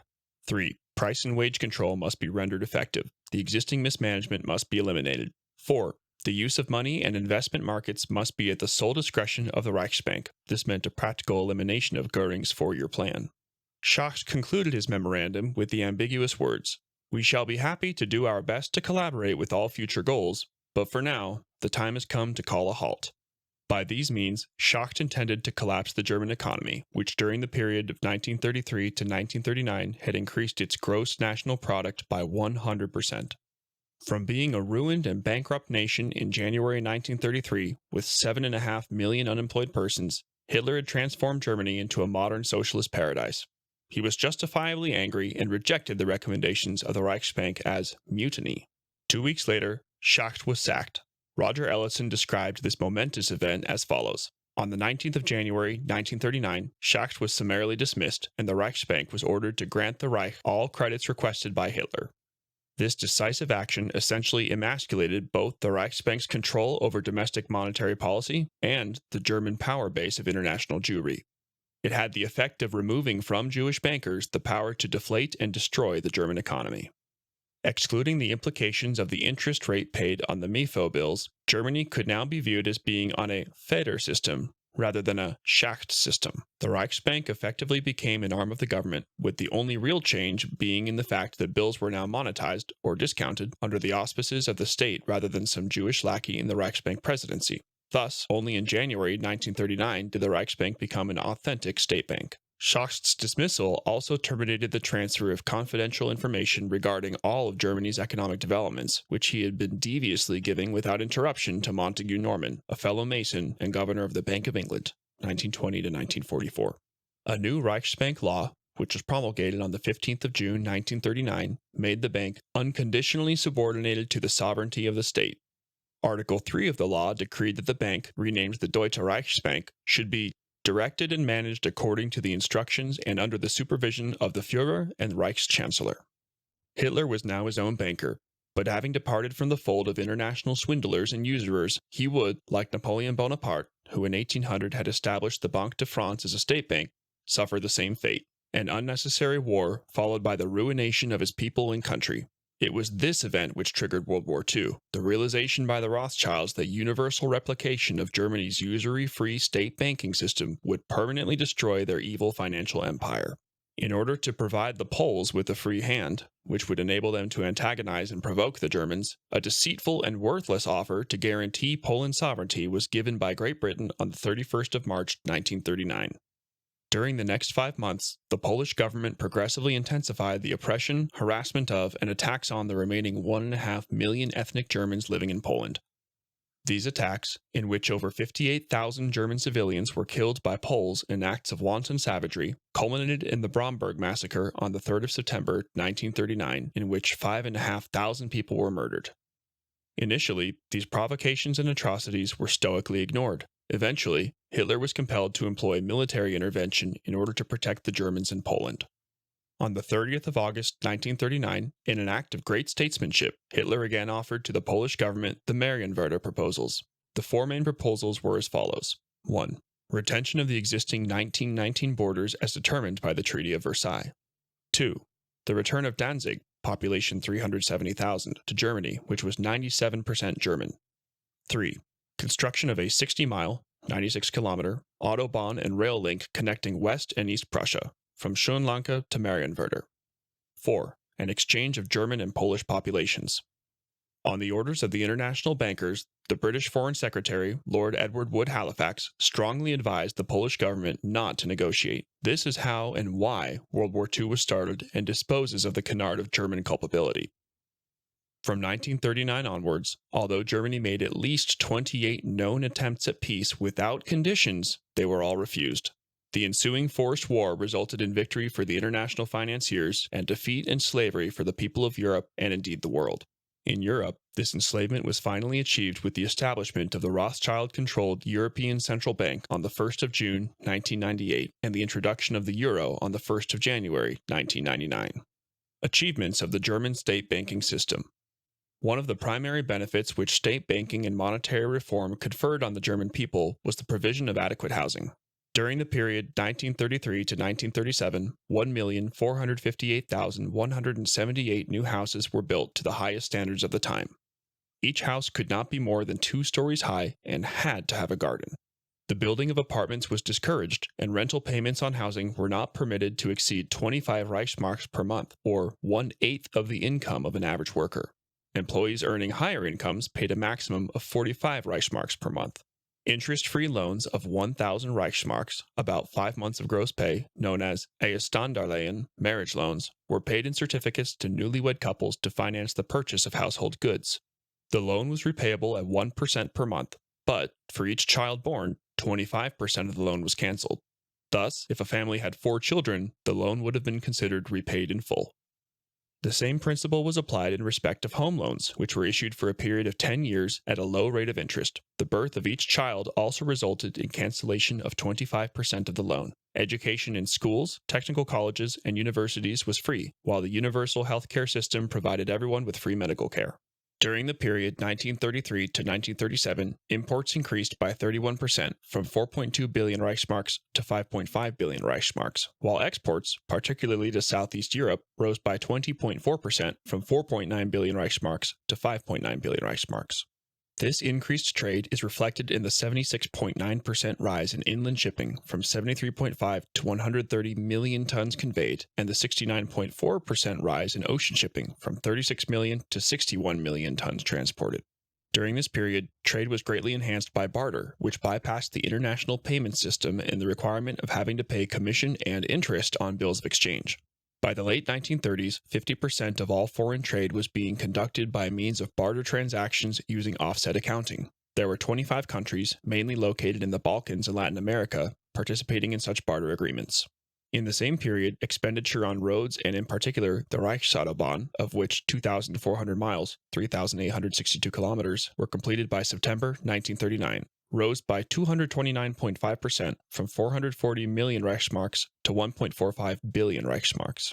This construction, which besides having symbolic value representative of the new Germany, was necessary in order to accommodate the substantial increase in licensed vehicles, which rose by 425%, from 41,000 to 216,000 vehicles, and the even higher increase of 622% in licensed commercial vehicles, from 7,000 to 50,600. Between 1932 and 1938, iron ore production increased by 45.4%, from 843,000 to 1,226,000 tons. German ores contained only 25% iron, as opposed to the superior iron content of the Swedish ores, which they could not afford. This difficulty was overcome with the Krupp-Brenn process, which produced high-quality steel.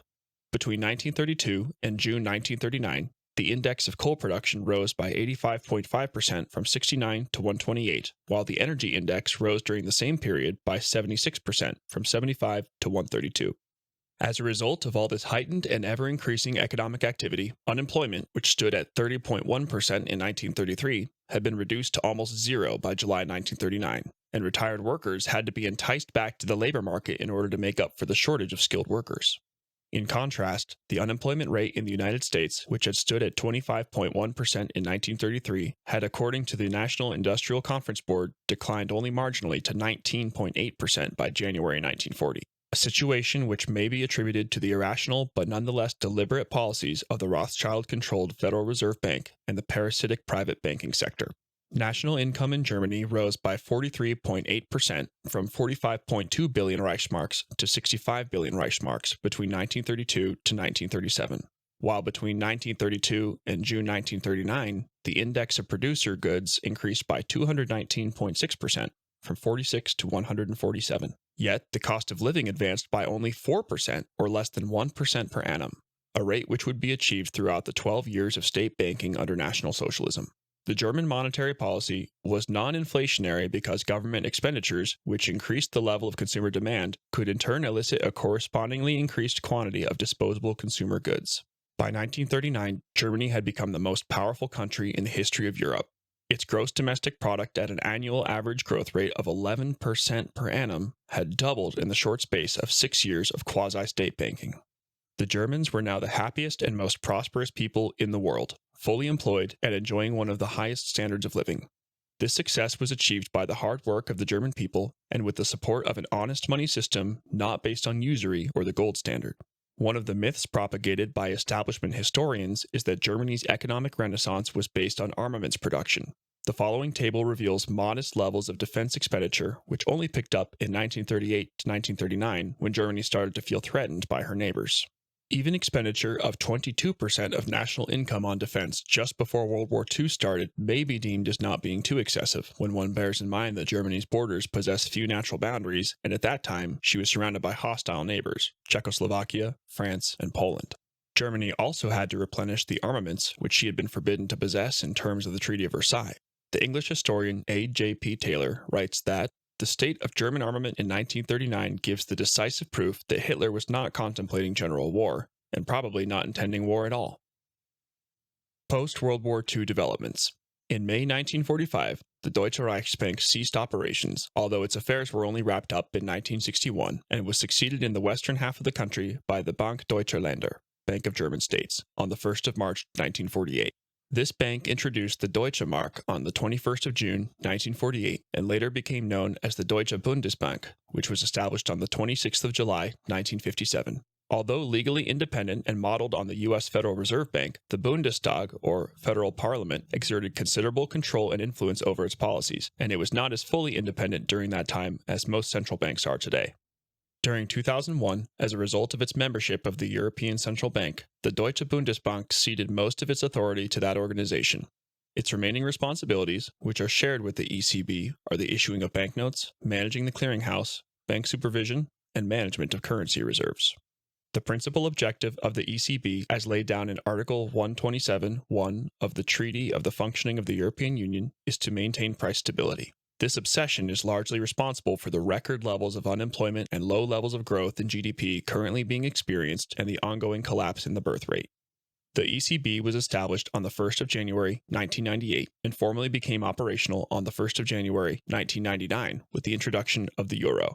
This Rothschild-controlled bank is ironically situated at Kaiserstrasse 29, Frankfurt am Main, not too far from the Judengasse, Jews Lane, where Mayor Amschel Rothschild and his brother Kalman set up a shop peddling coins and medals in the 1780s.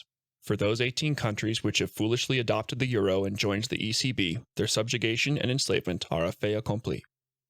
Fascist Italy. On the 28th of October, 1922, Benito Mussolini and his National Fascist Party came to power. Fascism should be more appropriately described as corporatism, as it symbolized a merger of state and corporate power.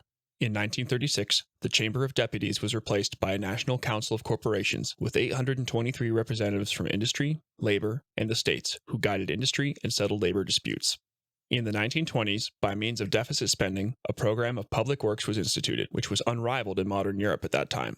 Bridges, canals, autostrada of 2,485 miles, 4,000 kilometers, hospitals, schools, railway stations, and orphanages were built. Forests were planted and universities were endowed. The Pontine marshes were drained, and 310 square miles, 802 square kilometers, were reclaimed. As part of the program of national self-sufficiency, or autarky, agriculture was subsidized and regulated. The State Bank of Italy. In 1926, Mussolini first intervened in the banking sector by granting the Banca d'Italia jurisdiction over the issue of banknotes and the management of minimum requirements for bank reserves, including gold. This formed part of his policy of using Italian fascism, primarily to create an autarkic state not subject to the vagaries of world trade and finance. In 1927, Italy received a loan from J.P. Morgan of $100 million to meet a special emergency. Thereafter, Mussolini refused to negotiate or accept any more foreign loans, as he was determined to keep Italy free from financial subservience to foreign banking interests. In 1931, the state arrogated to itself the right to supervise all major banks by means of the Istituto Mobiliare Italiano, Institute of Italian Securities. In 1936, the process was completed when, by means of the Atto Riforma Bancaria Banking Reform Act, the Banca d'Italia and the major banks became state institutions. The Banca d'Italia was now a fully fledged state bank, which had the sole right to create credit out of nothing and advance it for a nominal fee to other banks. Limits on state banking were lifted, as was the case with the Bank of Japan, see Infra, and Italy abandoned the gold standard. The State Bank of Japan. The Bank of Japan, or Nippon Ginko, was founded on the 10th of October, 1882. Although the Japanese imperial household was the largest shareholder, it functioned as a typical central bank, i.e., for the benefit of private banks to the detriment of public interest. In 1929, C.H. Douglas, whose system of social credit had been previously discussed, went on a lecture tour of Japan. His proposals for allowing government to create the nation's money in credit free of interest were enthusiastically received by the leaders of both the Japanese government and industry. All of Douglas's books and pamphlets were translated into Japanese, and more copies were sold in that country than in the rest of the world. The reorganization of the Bank of Japan into a state bank administered exclusively for the accomplishment of national interests was commenced in 1932. The reform of the bank was completed in 1942, when the Bank of Japan law was remodeled on Germany's Reichsbank Act of January 1939. The bank operated in the following manner. It declared that the bank was a special corporation of a strongly national nature. The bank was to assume the task of controlling currency and finance and supporting and promoting the credit system in conformity with policies of the state to ensure the full use of the nation's potential. Further, it was to be managed with the accomplishment of national aims as its sole guiding principle, Article 2. As for the functions of the bank, the law abolished the old principle of priority for commercial finance, empowering it to supervise facilities for industrial finance. The law also authorized the bank to make unlimited advances to the government without security, and to subscribe for and to absorb government bonds. In respect of note issues, the law made permanent the system of the maximum issues limit. Thus, the bank could make unlimited issues to meet the requirements of munitions industries and of the government. On the other hand, government supervision of the bank was markedly strengthened. The government could nominate, superintend, and give orders to the president and the directors. There was also a clause giving the government more comprehensive powers to give so-called functional orders to the bank, to direct it to perform any function it deems necessary for the attainment of the bank's purpose. Moreover, the law made a wide range of the bank's business subject to government approval, including such matters as the alteration of bank rate, note issues, and accounts. Japan had been experiencing the same traumatic difficulties caused by the artificially created Great Depression. However, the conversion from a central to a state banking methodology produced results which were both swift and sustained. The above table illustrates the progressive improvement which took place in the Japanese economy once the shackles of usury had been removed. During the 1931 to 1941 period, manufacturing output and industrial production increased by 140% and 136% respectively, while national income and the gross national product were up by 241% and 259% respectively.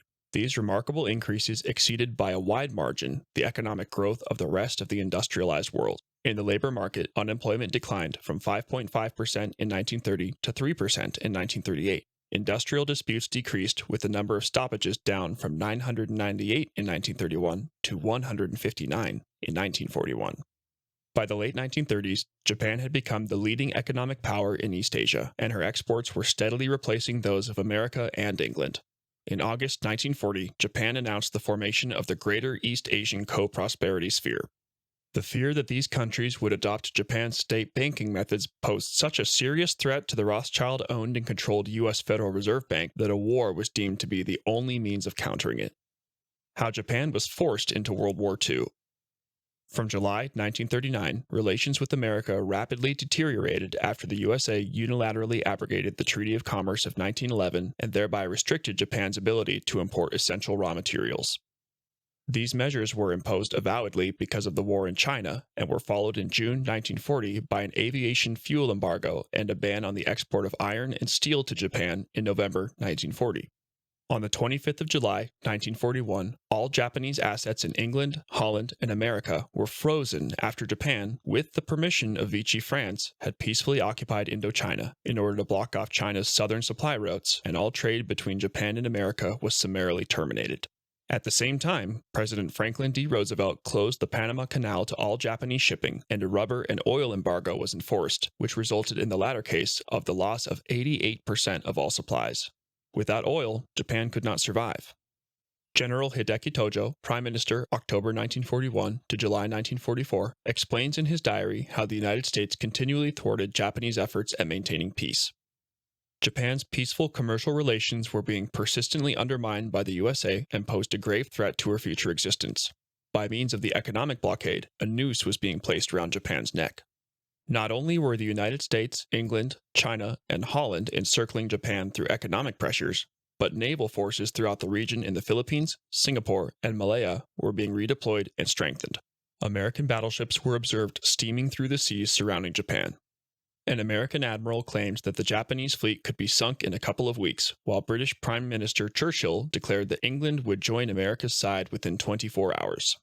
General Tojo wrote, "Japan attempted to circumvent these dangerous circumstances by diplomatic negotiation, and although Japan heaped concession upon concession in the hope of finding a solution through mutual compromise, there was no progress because the United States would not retreat from its original position.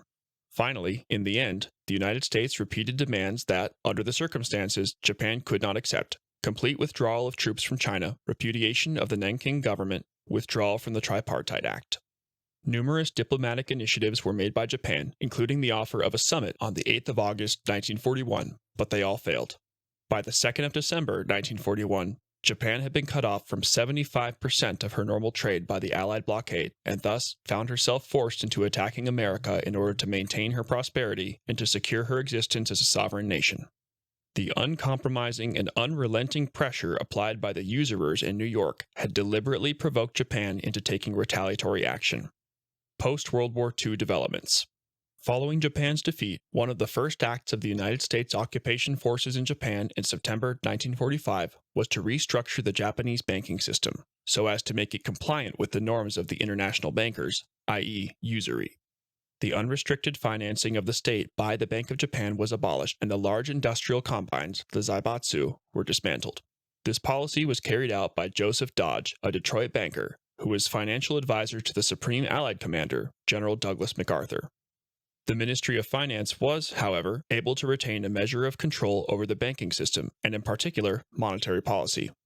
In 1988, Japan was adversely affected by its compliance with the Basel I regulations, which obliged the Bank of Japan to raise the minimum capital requirements of its risk-related assets from 2% to 8%. This action precipitated an on-off recession which has lasted for the past 29 years. In April 1998, the Ministry of Finance was forced by law to yield to the independent Bank of Japan. Since that time, the Bank of Japan has functioned as a typical Rothschild-controlled central bank, which seldom performs its duties in the best interests of the Japanese people. A History of Central Banking and the Enslavement of Mankind, by Stephen Mitford Goodson. Chapter 7. Modern Forms of State Banking. Banking was conceived in iniquity and was born in sin. The bankers own the earth. Take it away from them, but leave them the power to create deposits, and with a flick of the pen, they will create enough deposits to buy it back again.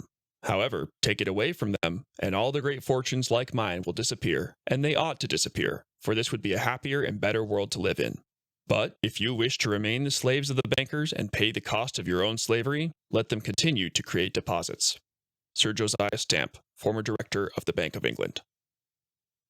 Bank of North Dakota. In 1919, the 48 states of the United States were offered the opportunity of setting up their own state banks. North Dakota was the only state which accepted this offer. North Dakota, capital Bismarck, has a population of 790,000.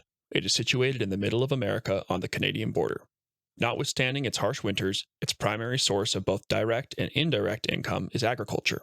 It ranks first in the United States in the production of wheat, mainly durum, barley, canola, flaxseed, oats, and sunflower seeds.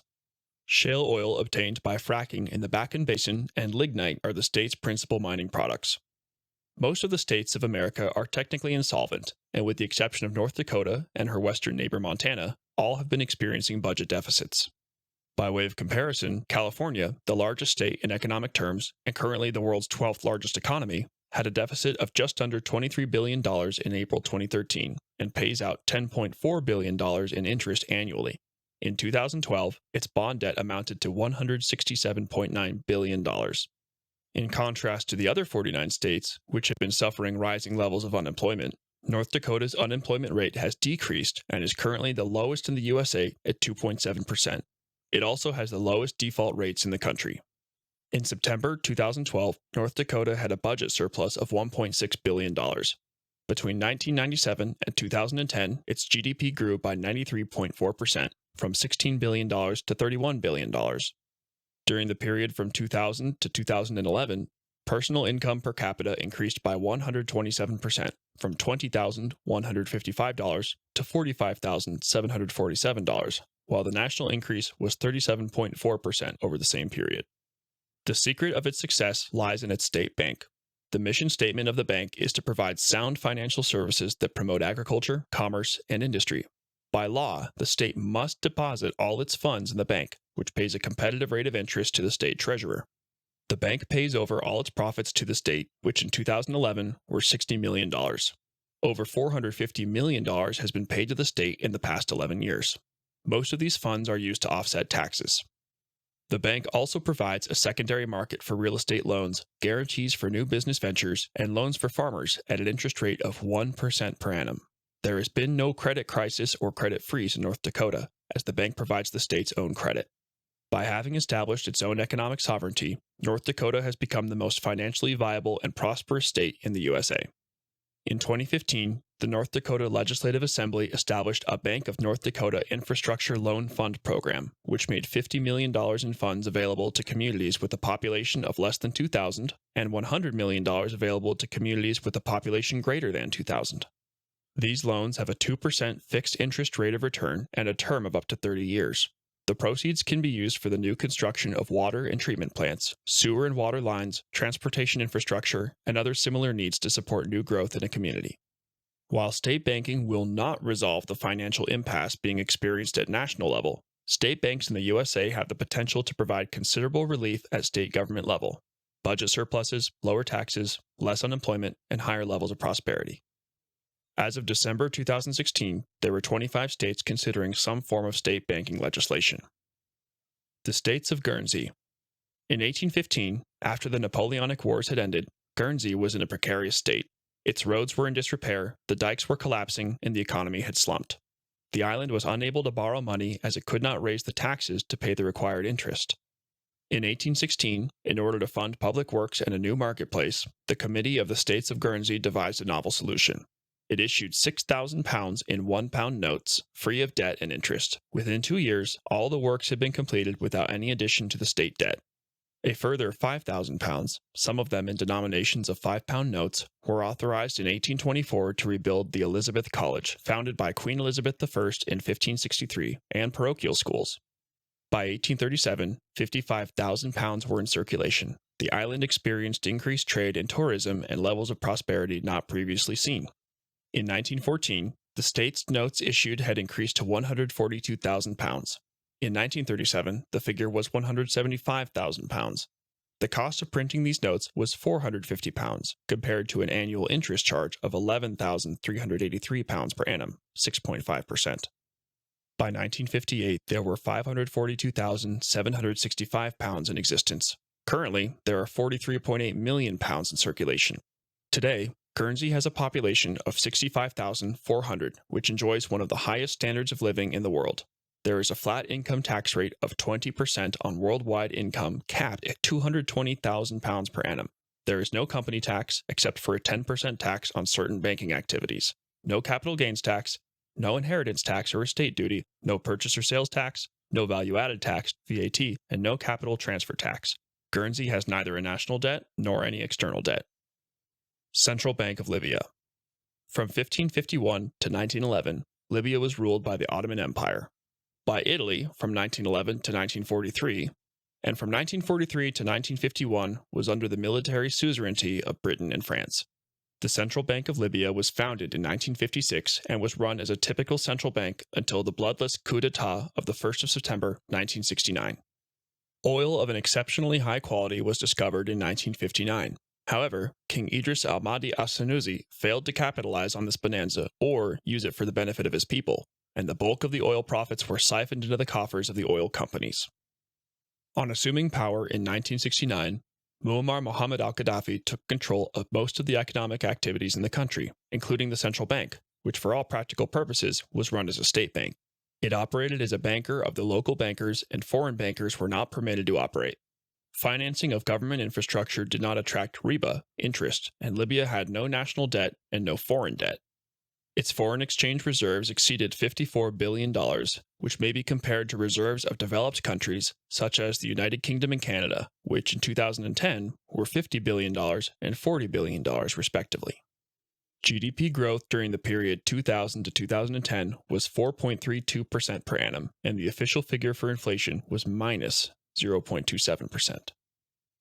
Colonel Gaddafi was described by the mainstream media as being a terrible dictator and a blood-sucking monster, but the reality was that with the exception of the city of Benghazi and its environs, he had the support of 90% of the population. The following benefits provided by Gaddafi explain why he was so popular. Free education. Students were paid the average salary for which subject they were studying. Students studying overseas were provided with accommodation, an automobile, and €2,500 per annum. Free electricity. Free healthcare. Free housing. There were no mortgages. Newlywed couples received a gift of 60,000 dinar, $50,000, from government. Automobiles were sold at factory cost free of interest. Private loans were provided free of interest. Bread cost 15 US cents per loaf. Gasoline cost 12 US cents per liter. Portion of profits from sale of oil was paid directly into bank accounts of citizens. Farmers received free land, seeds, and animals. Full employment with those temporarily unemployed paid a full salary as if employed. Gaddafi's Jamahiriya, state of the masses, ensured that the wealth of this country of 5.79 million inhabitants was fairly distributed to all its people. Beggars and homeless vagrants did not exist, while life expectancy at 75 years was the highest in Africa and 10% above the world average. The literacy rate was 82%. Regarding human rights, Libya stood at 61 in the International Incarceration Index. The lower the rating, the lower the standing. The number 1 spot is currently occupied by the United States. Another major achievement which Gaddafi initiated was the conversion of the Nubian sandstone fossil aquifer system into the Great Man-Made River, which supplies 6.5 million cubic meters of fresh water daily to the cities of Tripoli, Sirte, and Benghazi. The extracted water is 10 times cheaper than desalinated water. The total cost of the project, estimated at $25 billion, was financed without a single foreign loan. Although the central banks of Belarus, Burma, Cuba, Iran, North Korea, North Sudan, and Syria do not fall under the direct control of the Rothschild banking syndicate, Libya had the only central bank run on genuine state banking lines, which exhibited the classic symptoms of full employment, zero inflation, and a modern-day workers' paradise. The question arises as to why NATO intervened on the pretext of fabricated human rights abuses, the so-called responsibility to protect. Since 1971, when the United States abandoned the gold exchange standard for the petrodollar with the connivance of Saudi Arabia, any attempt to displace the United States dollar as the premier reserve currency has been blocked and opposed with violence. In November 2000, Saddam Hussein of Iraq decreed that all oil payments would in future be made in euros, as he did not wish to deal in the currency of the enemy. As has already been proven, the possession of weapons of mass destruction pretext was a deliberately concocted hoax, and it was this currency decision which cost Saddam Hussein his life and the destruction of his country. In similar circumstances, Gaddafi announced in 2010 the creation of the gold dinar as a replacement for the settlement of all foreign transactions in a proposed region of over 200 million people. Libya at that time possessed 144 tons of gold. What was intended was not a return to the gold standard per se, but a new unit of account with oil exports and other resources being paid for in gold dinars. Gaddafi crossed a red line and paid the ultimate price. Since 2007, Iran has stipulated that payments be made in euro currency. On the 17th of February 2008, the Iranian oil bourse for trading in petroleum, petrochemicals, and gas using primarily the euro, Iranian rial, and a basket of non-U.S. currencies was established. The first oil shipments under the new system were sold through this market in July 2011. This event must be deemed as one of the prime causes for the constant Israeli and American threats to annihilate Iran. A History of Central Banking and the Enslavement of Mankind by Stephen Mitford Goodson. Chapter 8. The Banking Crisis.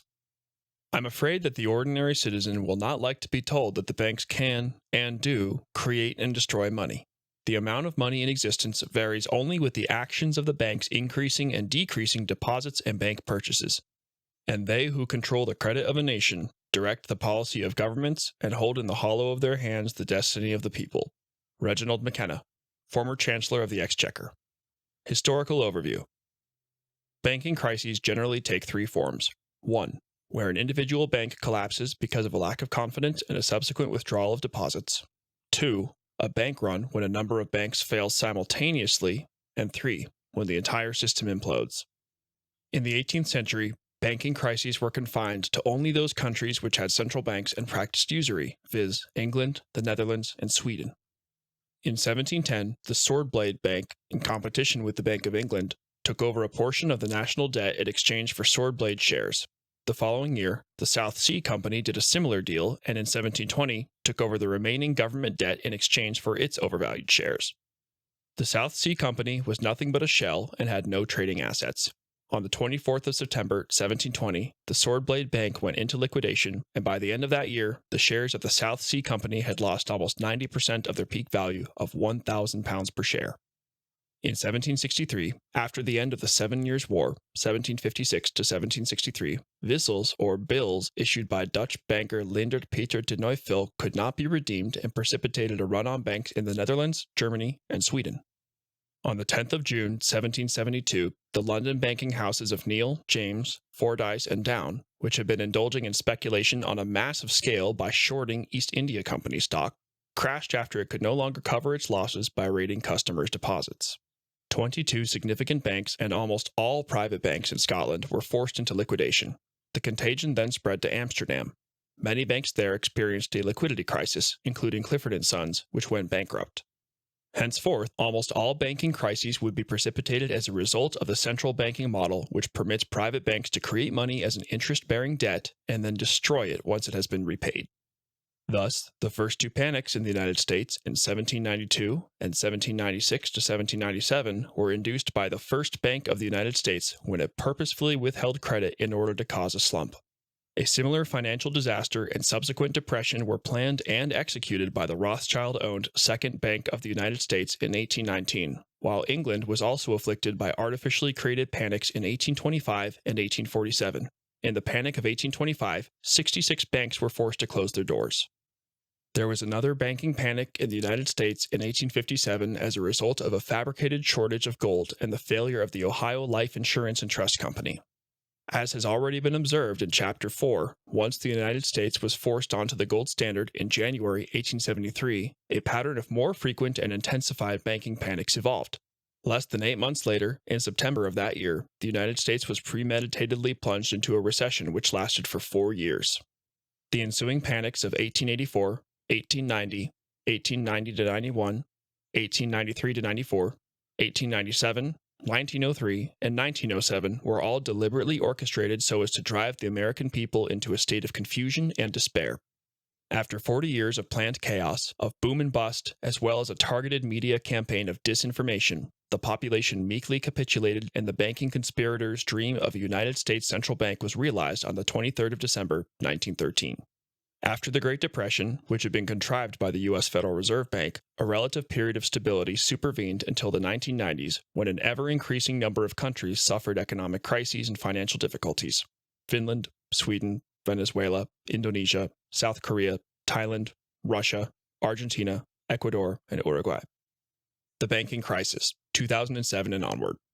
The seeds of the current banking crisis were sown when the Glass-Steagall Act of 1933, which prohibited bank holding companies from owning financial institutions and separated banks from investment houses, was abrogated on the 12th of November, 1999. At the time of the promulgation of the original act, Senator Carter Glass, a former U.S. Secretary of the Treasury and one of its authors, remarked that, "With a gun, a man can rob a bank. With a bank, a man can rob the world." It was deemed towards the end of President Clinton's administration that everyone had the right to own a home, and for this purpose, the Department of Housing and Development initiated a program called National Homeownership Strategy Partners in the American Dream. In order to attract as many new homeowners as possible, credit standards and regulations were relaxed, and government allowed borrowers a tax credit of $8,000.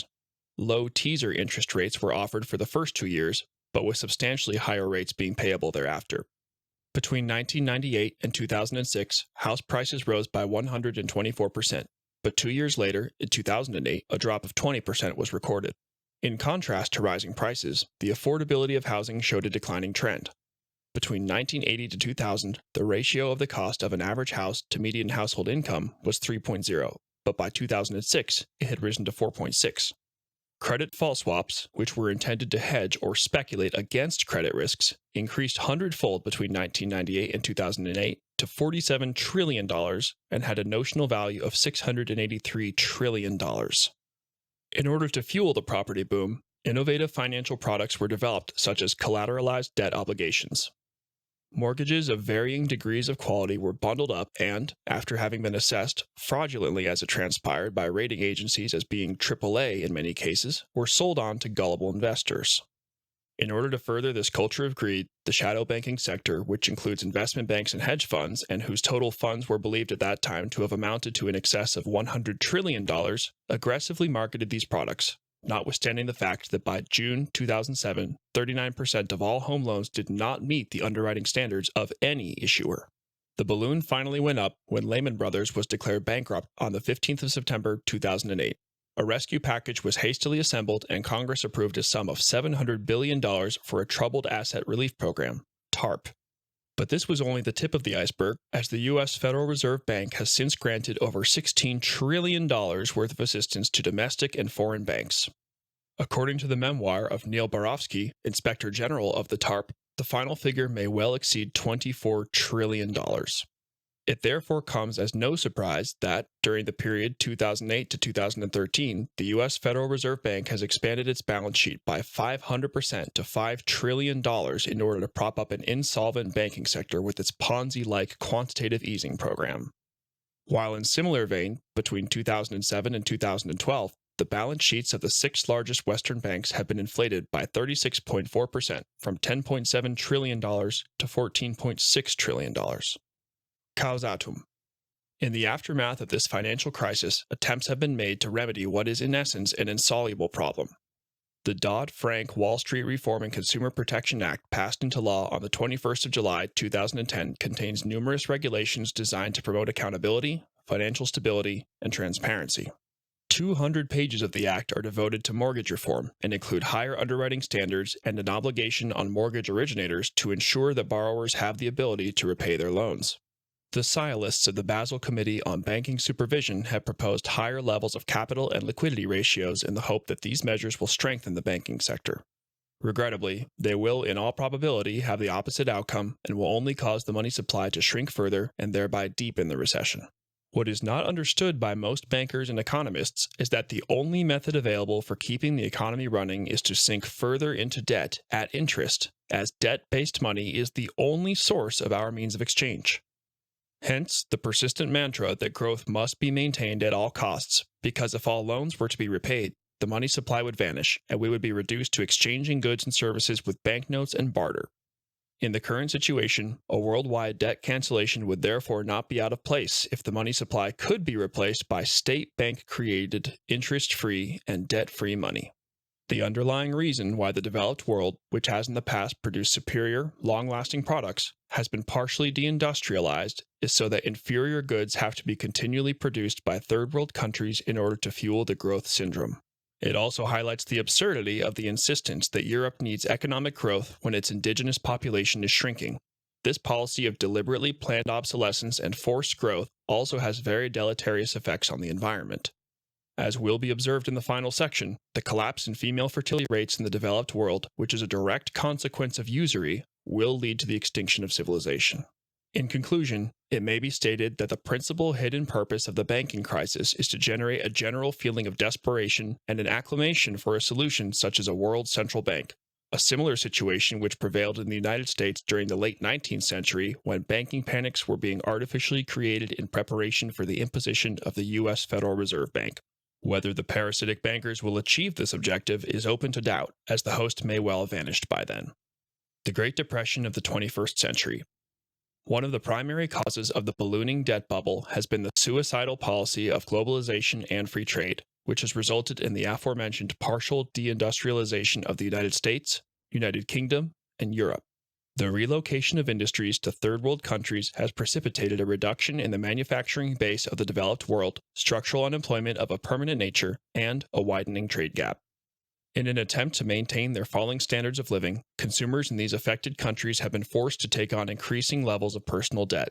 Thus, in the United States, during the 1980s, $2.37 of private debt was required to produce $1 of growth in GDP. In the 1990s, the figure rose to $2.99, and in the 2000s, there was a dramatic increase to $5.67 for each incremental dollar of economic growth, a level which will soon become untenable. A further aggravating factor is that the rising cost of extracting energy, also known as the Energy Returns on Energy Invested, EROEI, is rapidly approaching a tipping point. According to a Tulip-Prebon report, in 1990, the theoretical cost of energy would have been 2.43% of GDP, and in 2010, it almost doubled to 4.7% of GDP. It is predicted to rise to 9.6% of GDP by 2020 and to 15% by 2030. This decline in energy returns, which will cause the widespread closure of mines and industries and adversely affect agriculture, predicates a very substantial drop in living standards. Escalating extraction costs of energy are not the only predicament facing mankind. During the past 100 years, water consumption has quadrupled and continues to rise. Currently, 1.6 billion people are facing absolute water scarcity, and, according to a recent U.S. government report in June 2014, global demand for water will exceed supply by 40% by 2030. However, the factor which overrides all these macroeconomic considerations is the collapse in the birth rate of the developed world. At the turn of the 20th century, the white population of the world numbered 590 million, or 36% of its 1.65 billion total. In 2016, although that number had increased absolutely to 1 billion, its relative share of the world's population of 7.5 billion has shrunk to 13.3%.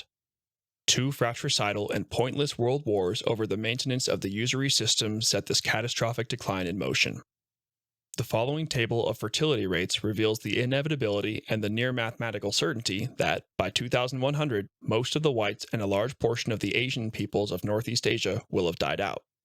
The first column of the table of fertility rates above lists all countries with a population in excess of 100 million, while the following table lists the populations of the major white and Far East Asian countries.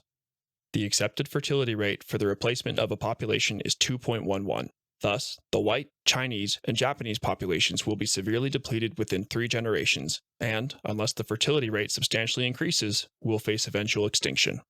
From the above table, it may be noted that a fertility rate of 1.3 would take 80 to 100 years to reverse, which is well nigh impossible, while historically, a fertility rate of 1.9 has never been reversed. Moreover, the sharpness of the decline in the white population is concealed by virtue of the fact that large numbers of non-whites, who have much higher rates of fertility, are included in these fertility rates. The percentage of whites in the following major countries is as follows: Brazil, 48, Germany, 88, United Kingdom, 86, Australia, 85, France, 85, Russia, 81, Canada, 80, United States, 65. Much reliance has been placed on China, which it is hoped will save the world economy from its demise, but the fertility rates of neighboring territories of Hong Kong, population 7 million, of 0.97, and Taiwan, population 23.3 million, of 1.1, are indicative of a declining trend, and are matched by mainland China's fertility rate of 1.05. These declining fertility rates in China are also underpinned by the one-child policy of the Chinese government, which has been in effect since 1979.